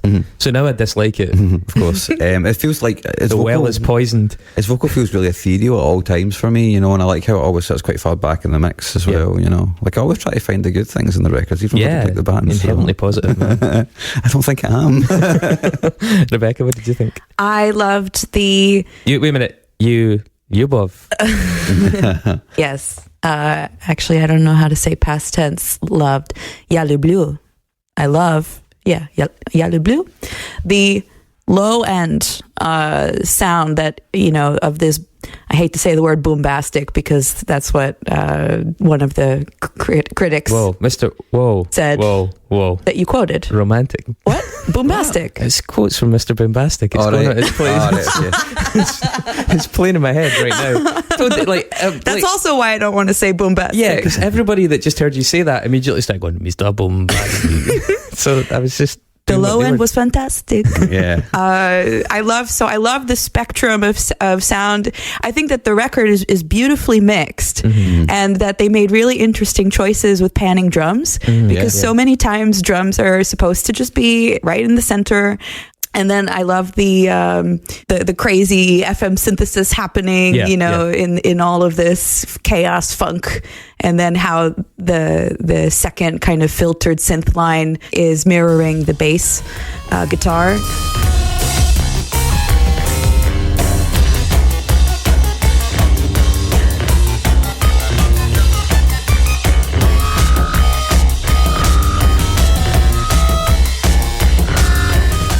So, like I previously mentioned, I love the back and forth between electronic and electric or acoustic instruments. That's brilliant, because sometimes you actually, they obviously process things like the guitar quite a lot, and you actually can't always tell is that a guitar or is that a synth. It's usually the playing that gives it away rather than the sound. Yeah, and then there's this really nice little like drum break sample that they bring in. Oh yeah, of course, yeah, that's a great bit. And it reminds me of one time I ran a sample through the spring reverb of a VCS3 Putney synthesizer. So I don't know how creative they get with their recording techniques, but I would imagine that they do. And I'm very curious to know what are their synths. Were you able to find out? I wasn't able. Any of their... from the live videos, you can make a couple of them out, but I think it would take your eyes rather than mine to identify them. Well, my ears say, or hope, that they were running, and getting creative in the studio. Yeah, the bass, that boom bass drum that they go back to, like that. Have you ever seen that viral video of a tour of the space, program, and the astronaut says, "And come on down, we're going to go to the Russian part of the," and she's in like an anti-gravity space training thing, and then okay, then never mind, cut this out. I don't want to cut this. You have to see it. She's like floating in the spaceship. And she says, okay, and now we're going to go down to and then you don't hear anything. But then as she like kind of, floats in anti-gravity, you hear that. That's all you hear. It sounds like the bass drum here mixed with that drum sound on St. Anger. Just like a classic steel tin drum, industrial drum. Having a party in space. Yeah. I do not want to try and say the name of the second track again. Can you do it for me, please? Что-то особое во мне. That's my very poor pronunciation, but I think it translates to something special about me.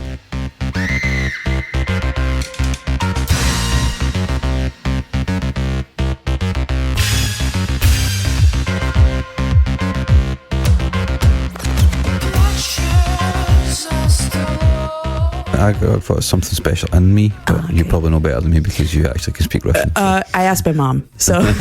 So there is something special and very distinct about this one. The synth riff, for starters, that really identifiable synth riff at the start, and those old school discordant orchestral hits,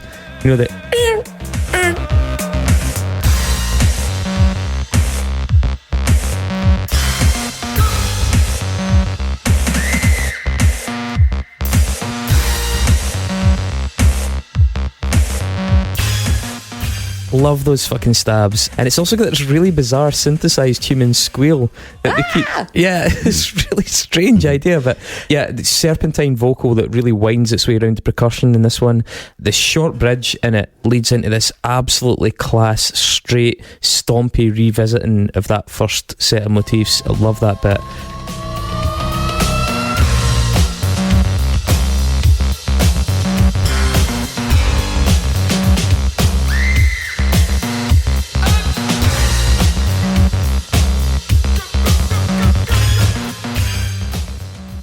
And I get, this is talking about heavily processed guitars, the heavily processed nasty guitars build the ending into something huge and mean, and then resolve it with another nice straight bop. Yeah, really, really well written song for me. That lead synth sounds like something from a Beastie Boys song. When Shake Your Rump, after the chorus, it goes brown. The synth stabs that we start to hear is the first on the nose reference I'm hearing a lot to Depeche Mode. Yeah, that's a good shout actually. Aye. But overall, I hear Depeche Mode in the vocal delivery as if we were listening to Dave Gahan at 45 on a 33 record. Yeah. So that's first thing that came to mind. That hadn't even crossed my mind, but yeah, now that I think about it, that is quite, yeah, I can hear that. That's cool. Track 3, are we allowed to call it tutu, or is it something more complex? Yeah, he even sings it in the song. Perfect. Toot, toot, toot.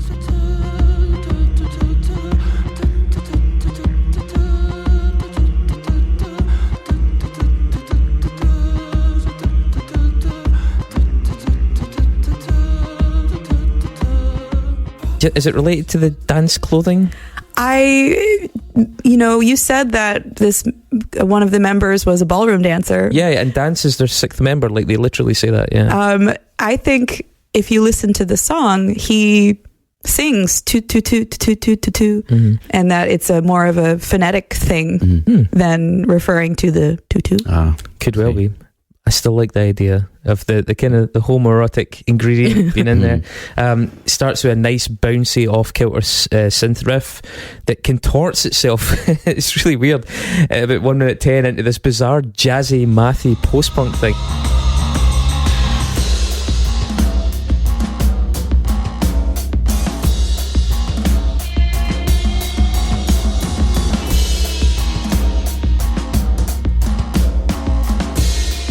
It's really fucking strange turn this track takes. Really unusual writing. That actually reminds me a lot of the band Dead Rider.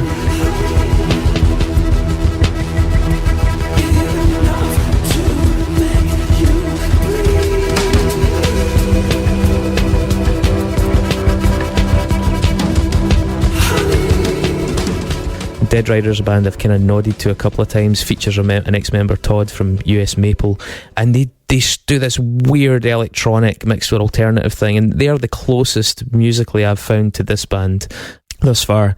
They have a nice little thing in it. It's like a slowly bent string. It's like they pluck it and bend it up, and it's really lovely little effect.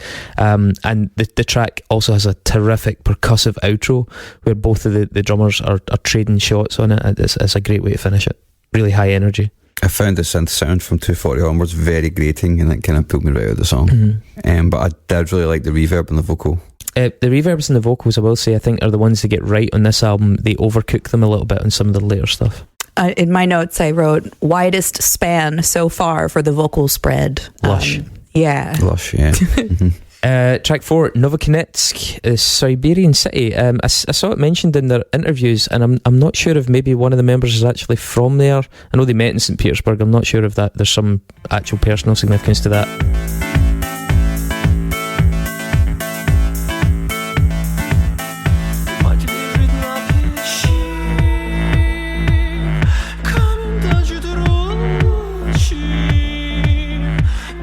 City's about the size of Glasgow, but it's situated in a fucking desolate place.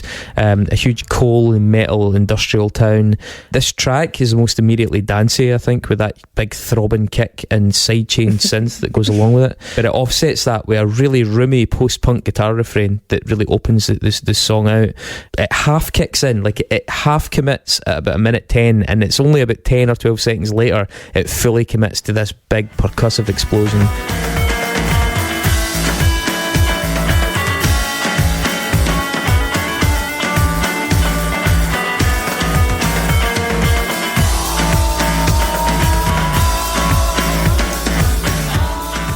It's a really, really good drop, and there are a lot of huge percussive passages in this one, and it's like the lifeblood of this song. But it is also interesting how they mix those big percussive passages with this really fucking mournful singing, like a cascade of mournful singing layered up over the top of it.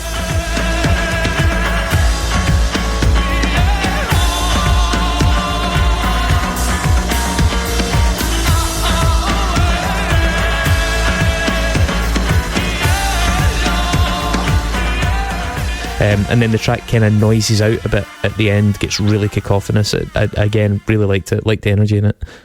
Yeah. I found it quite irritating, so it happens. My notes are almost identical. That kick, pulsating hard side-chained fuzz synth, that descending guitar line that we're going to hear later, repeated in a really sparse in a track. Use of guitars sometimes, but fuck, it's brilliant. Yeah. I mean, that vocal that it leads to, is it not like a choir, like a men's group, or is it just him layered? I think it's them layered, yeah. I think it's the band layered. They do that a few times. Yeah, because it reminded me of Soviet army, the Red Army singing Absolutely. the Volga River boat song. That's it. See, just in terms of stereotypes, like when you think of kind of Soviet singing, you imagine male voices in very strong baritone male voices singing in unison, and but minor key. It has that quality to it, and I don't think they're oblivious to that at all. I think that's deliberate. That's a flavour that's in there. Does have a nice drum sound, but that's all over this record. That's not. It's not unique to this song. Paskha. Very good. Oh, but we take that one. Yeah. Okay. Fucking hell, just went for it. It feels like a trip hop song. This. It does. Yeah.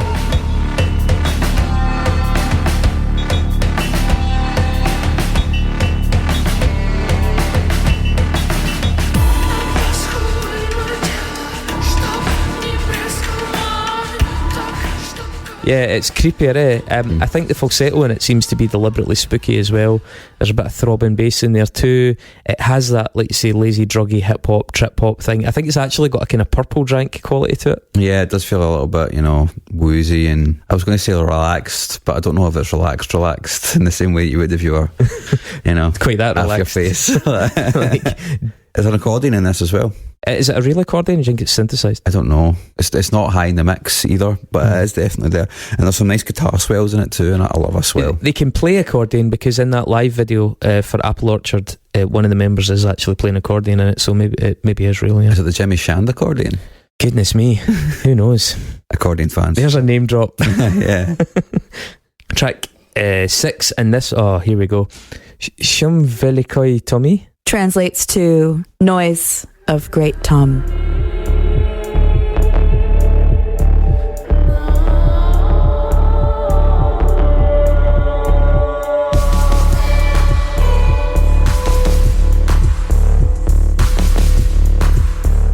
Which is a river. Oh, really? Next to the town of track 4, Novokuznetsk. Novokuznetsk. I've written it down wrong. Yes. So, according to my inside sources, this is all in Siberia, and Tom is a small river, a tributary to a larger one called Ob.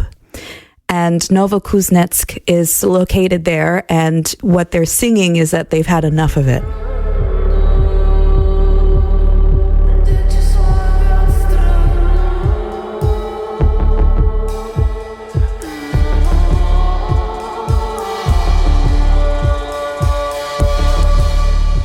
And this is where we hear the repetition of that descending guitar. It's so poetically playful of them to use the imagery with sound. And so they have this, descending guitar line that is in the great city. And then the sound of the river includes that, that descending guitar line.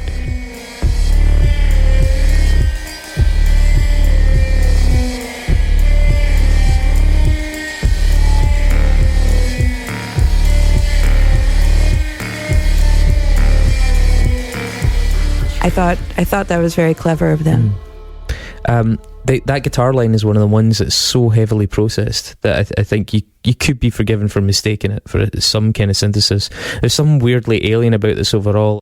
It's understated. I thought it felt a bit like an industrial version of Massive Attack in places, and also Sergio Leone points for the kind of whistling solo, the spaghetti western whistle. Yes, I saw it in one of their live shows. I saw him doing that live as well.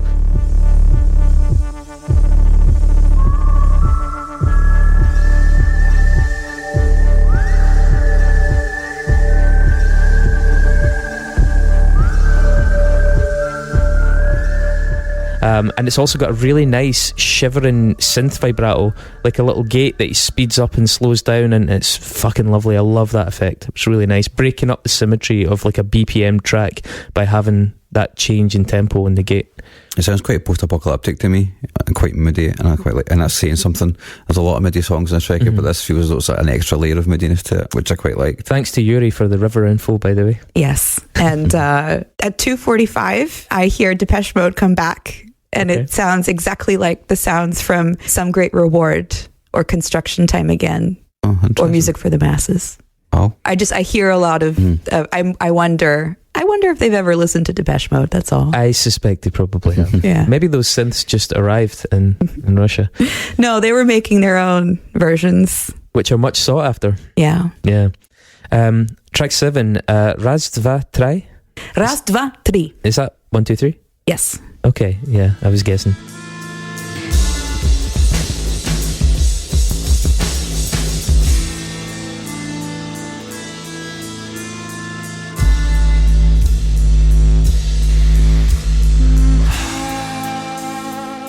Starts big and slightly weird. I have to admit I wasn't hugely into this one to begin with, because the fucking goddamn falsetto goes heavily into Muse territory again. Muse, for God's sake. But then they make some really bold choices with the writing that kind of hauls the whole track back to safe terrain. 2 minutes in, brings in, I think it's kind of a really decadent minor chord descent that elevates the whole thing almost to like James Bond levels of like malevolent drama. There's that kind of thing to it.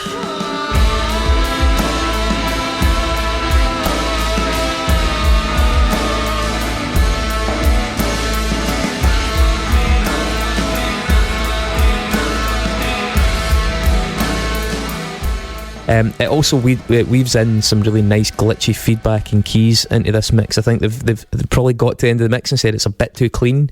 We need to fuck this up a little bit, and there's some good sounds in there. I felt it was quite stark production-wise compared to the rest of the record. The rest of the record. I think it is. I think it is. But that minor chord, the chords they choose, there's something baroque or something quite classical about it. You know, you ever seen Russian Ark? Yeah. The film, all shot in one shot. It's in, possibly. What the Hermitage. Hermitage, yeah. It's absolutely stunning, and there's something about that. Not in the plushness and the splendour, but there's just something about that reminded me of it.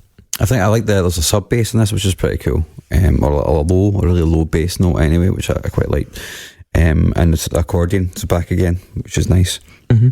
It reminded me of like I said, doomy, like almost like jam band kind of doom metal. But it wasn't it wasn't a standout. Yeah, I don't think it was one of the highlights.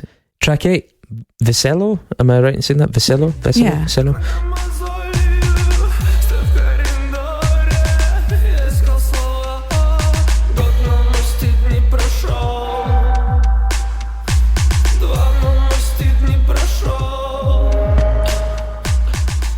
So let me check it. So Veselais Saprats, is that roughly translated as common sense?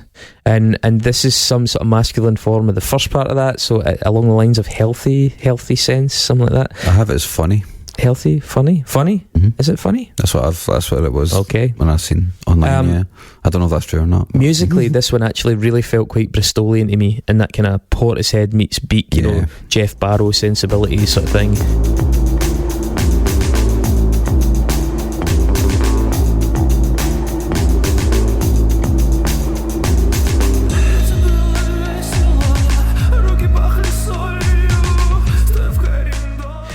But the vocals are approached so differently to those folks that, you know, it doesn't feel like it's an intruder on this record. It has a I'd say malevolent, it's not totally malevolent, it has this creepy glassy FM synth clattering away in the background at points, and this really prominent electronic kick that sort of gradually bulldozes its way through the mix. Like the kick, it's got a lot of top on it as well, and it just comes right through the centre of the mix and kind of overpowers everything. It's a dead strange production choice, and I don't think the track melodically is the best, but in terms of the sound design on it, I think it's right up there with the record. It takes some really strange turns. It didn't really click for me, to be honest, but I did appreciate the kind of trip hop drum beat kind of thing that was going on, which I'm a sucker for. Mm-hmm. It's a shame that the rest of the song couldn't really hang around it. I don't think there's a lot of melody in this one. That's the thing. It's got a lot of good ideas, but it's not hung on a very strong melodic hook anywhere. It's a good segue into the next song on the record. I think that the choice of the track lineup for this record makes a lot of sense.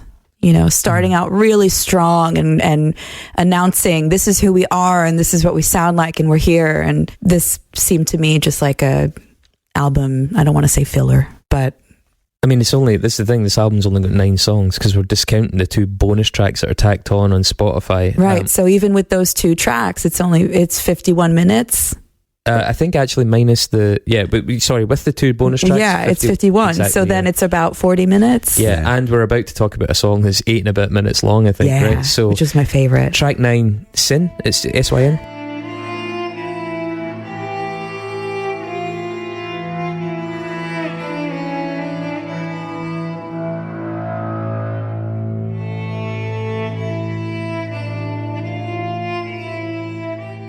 SYN. Sin. So in Cyrillic, the letter is like a B-I, and it's like Do you know anybody that's had a problem with Y's and I's getting mixed up in their life?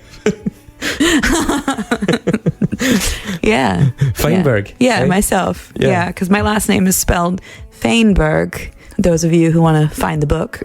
And it's pronounced Feinberg. But anyway, because Russian language has more sounds than in the English, and the alphabet has more letters. So there's this funny letter that looks like 2 letters, and so when you try to pronounce, like phonetically spell it for English, we're spelling it SYN for the translation, but it's really like sin. I can't. Yeah, there we go. Lost in years of being steeped in New York culture there. So this is a fucking monster, this song. It transitions through loads of moods. Begins with this huge string drone, and the way that comes in really again summons the spirit of the knife from some of the moments in Shaking the Habitual, where they used some of those kind of handmade single string giant, it's like basically like cables, and they were playing them with cello bows and stuff. It summoned me to turn up the volume. I've been listening to the record, and then that comes in, and I'm like, whoa, and that's when I turned it up. That's a fucking tone. It's beautiful. It's got so much detail the way they've recorded it as well. Eastern scales come in, it kind of goes a bit forward to the floor.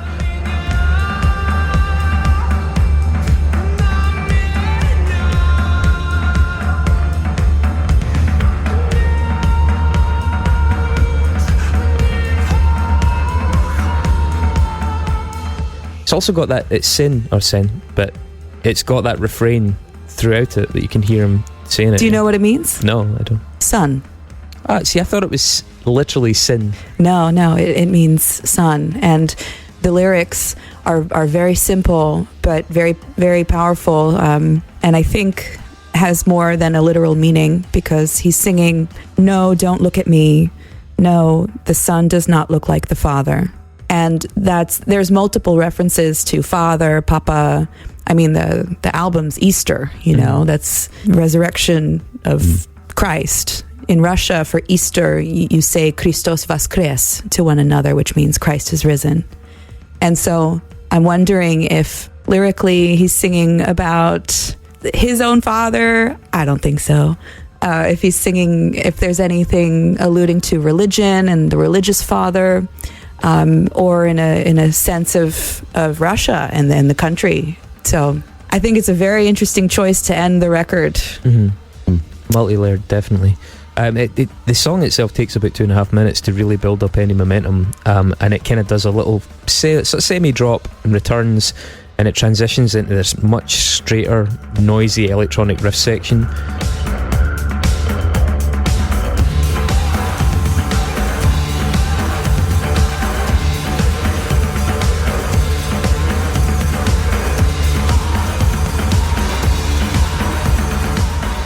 It also settles down for a while in a fairly kind of thunderous, almost like industrial techno bit. It's the time that they get closest to just being an out and out kind of electronic techno thing, and it's fucking banging. Like, it's really pumping. You can imagine a remix of it really honing in on that bit and extending it. And after a few of those kind of dramatic phases, the song kind of winds its way out on this kind of like twisted chamber orchestra vibe, where I don't really know how many of the strings are synthetic and how many are real, but they're all quite gained, and it's a really semi-classical, like it's got this kind of neoclassical thing to it, like it's looking back and it's looking forwards, to go back to the two-headed eagle thing from way earlier on the Russian coat of arms.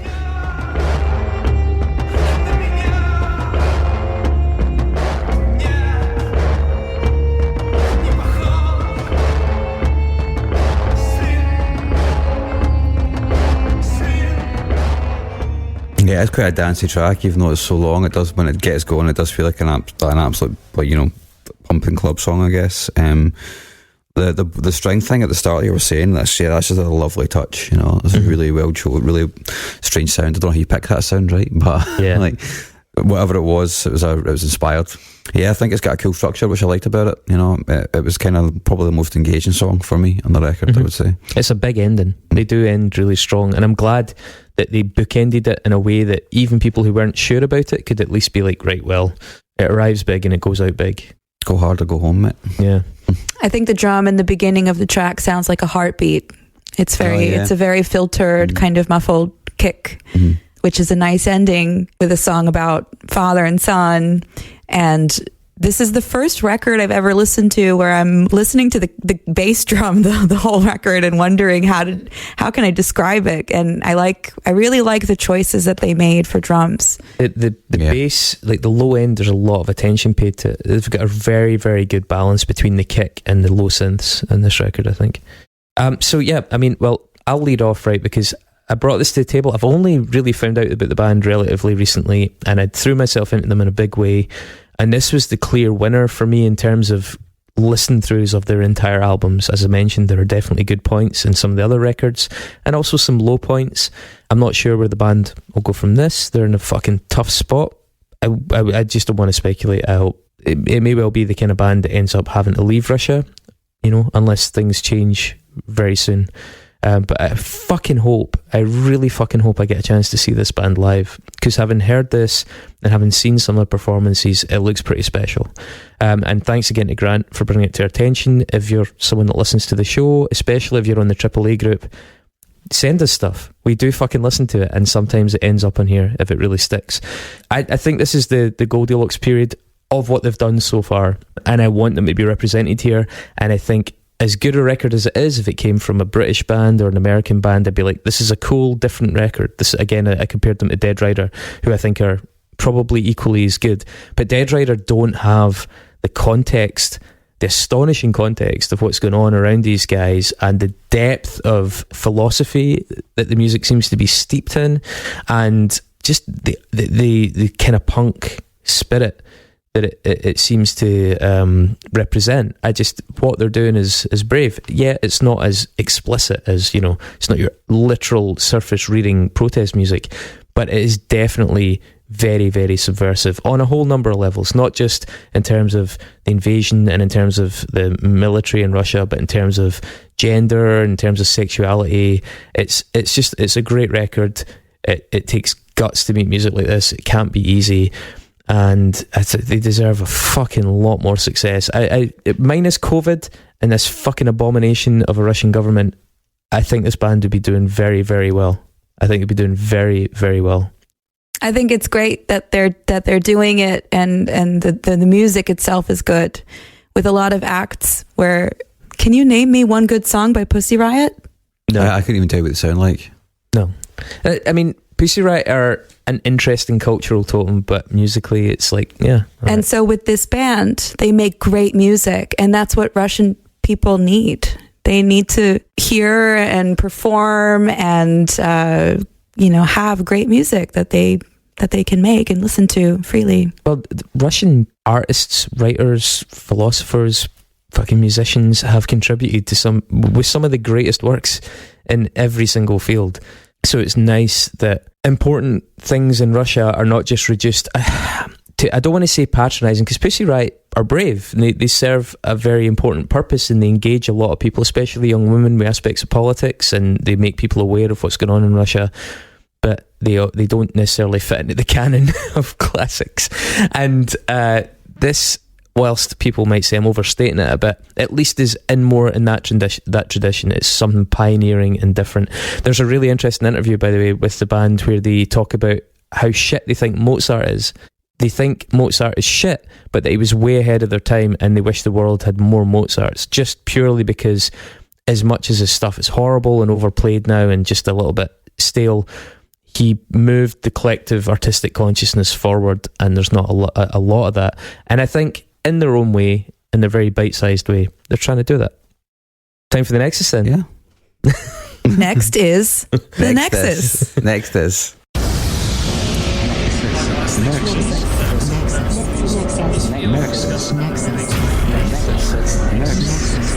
Nexus.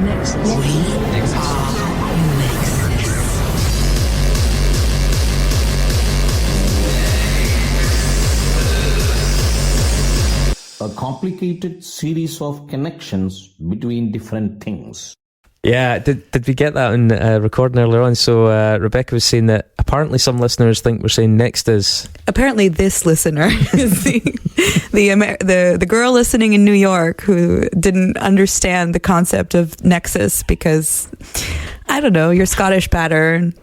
I just thought you were saying next is. But that's because I'm walking around the streets of New York listening to your podcast. Taxis tooting. So I didn't understand the whole concept of nexus until Chris told me today. Nexus. Any Star Trek fans should know that. Any fans of mobile phones from the late 2010s should know that as well. Okay. Any fans of mobile phones out there? Okay, this was my suggestion.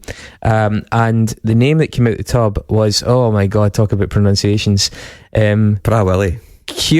Bra Willie is a South African poet whose real name is Curapetse Gositsile, I think. South African poet and activist. So, thanks Catagorise for giving us such a challenging name. It's funnily enough that Catagorise put down Bra Willie and didn't try and write that down. Shortparis. Sasha from the band's dad is buried in Smolensky Cemetery in St. Petersburg. He is buried next to one of Russia's most famous movie directors, Alexei Balabanov, who he's famous especially for two films, Brother and Brother 2. He was referred to by some as Russia's Quentin Tarantino. Brat. Brat is how you say brother in Russian. Okay. And they're huge. They're like... There you go then. Yeah. So Sasha's dad is buried next to him. Prior to his death, Balabanov was apparently planning a film about Joseph Stalin depicting the dictator as the godfather of crime. Joseph Stalin, may have heard of him.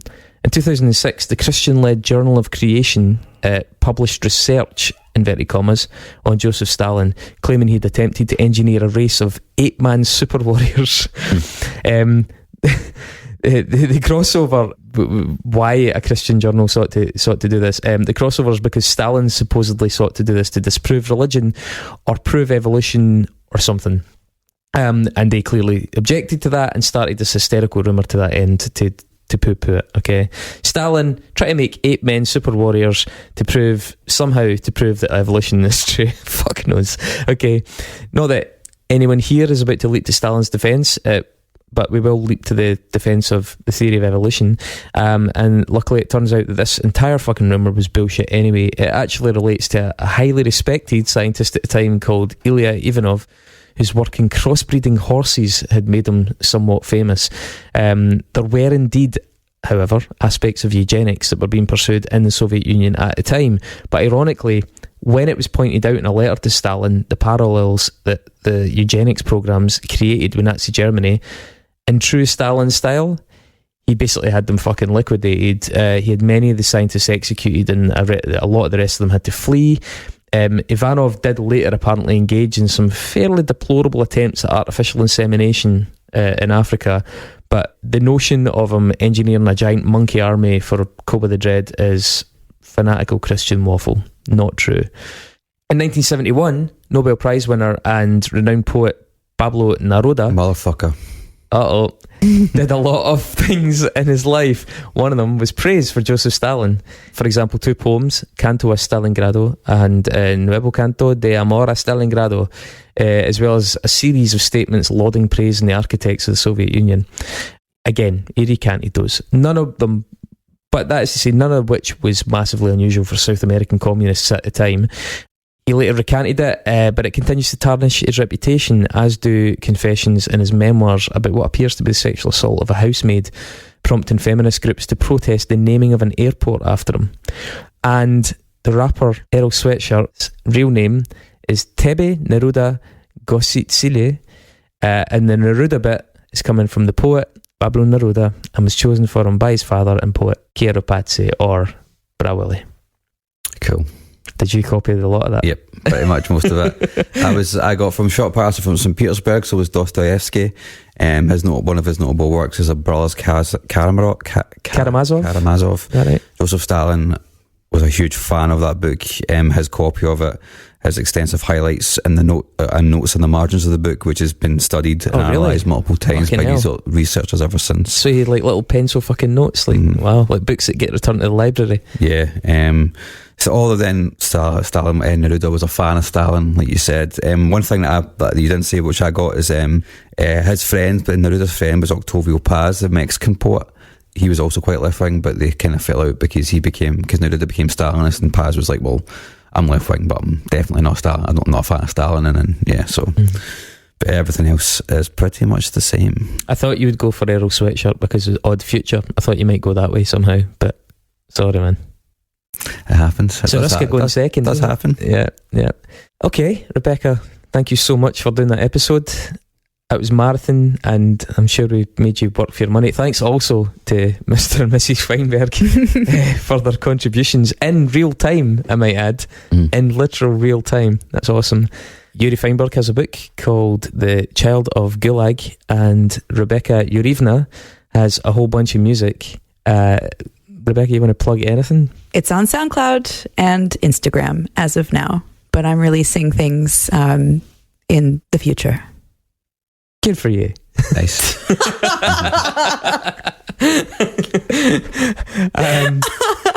As you may have guessed, we have no idea what we're going to do next week because this is a spontaneous thing that we rushed into production so that we could accommodate Rebecca and get her on the show, and I think it was totally worth it. Thanks very much. Thank you for having me. Can you play us out with some Russian, please? How would you say good night? Or how would you say have a good one? Classic American cliche. I was telling Chris today that everyone in New York, all of a sudden, the new standard salutation or sign off when you say goodbye to someone is "have a good one." And I've been saying that here for ages.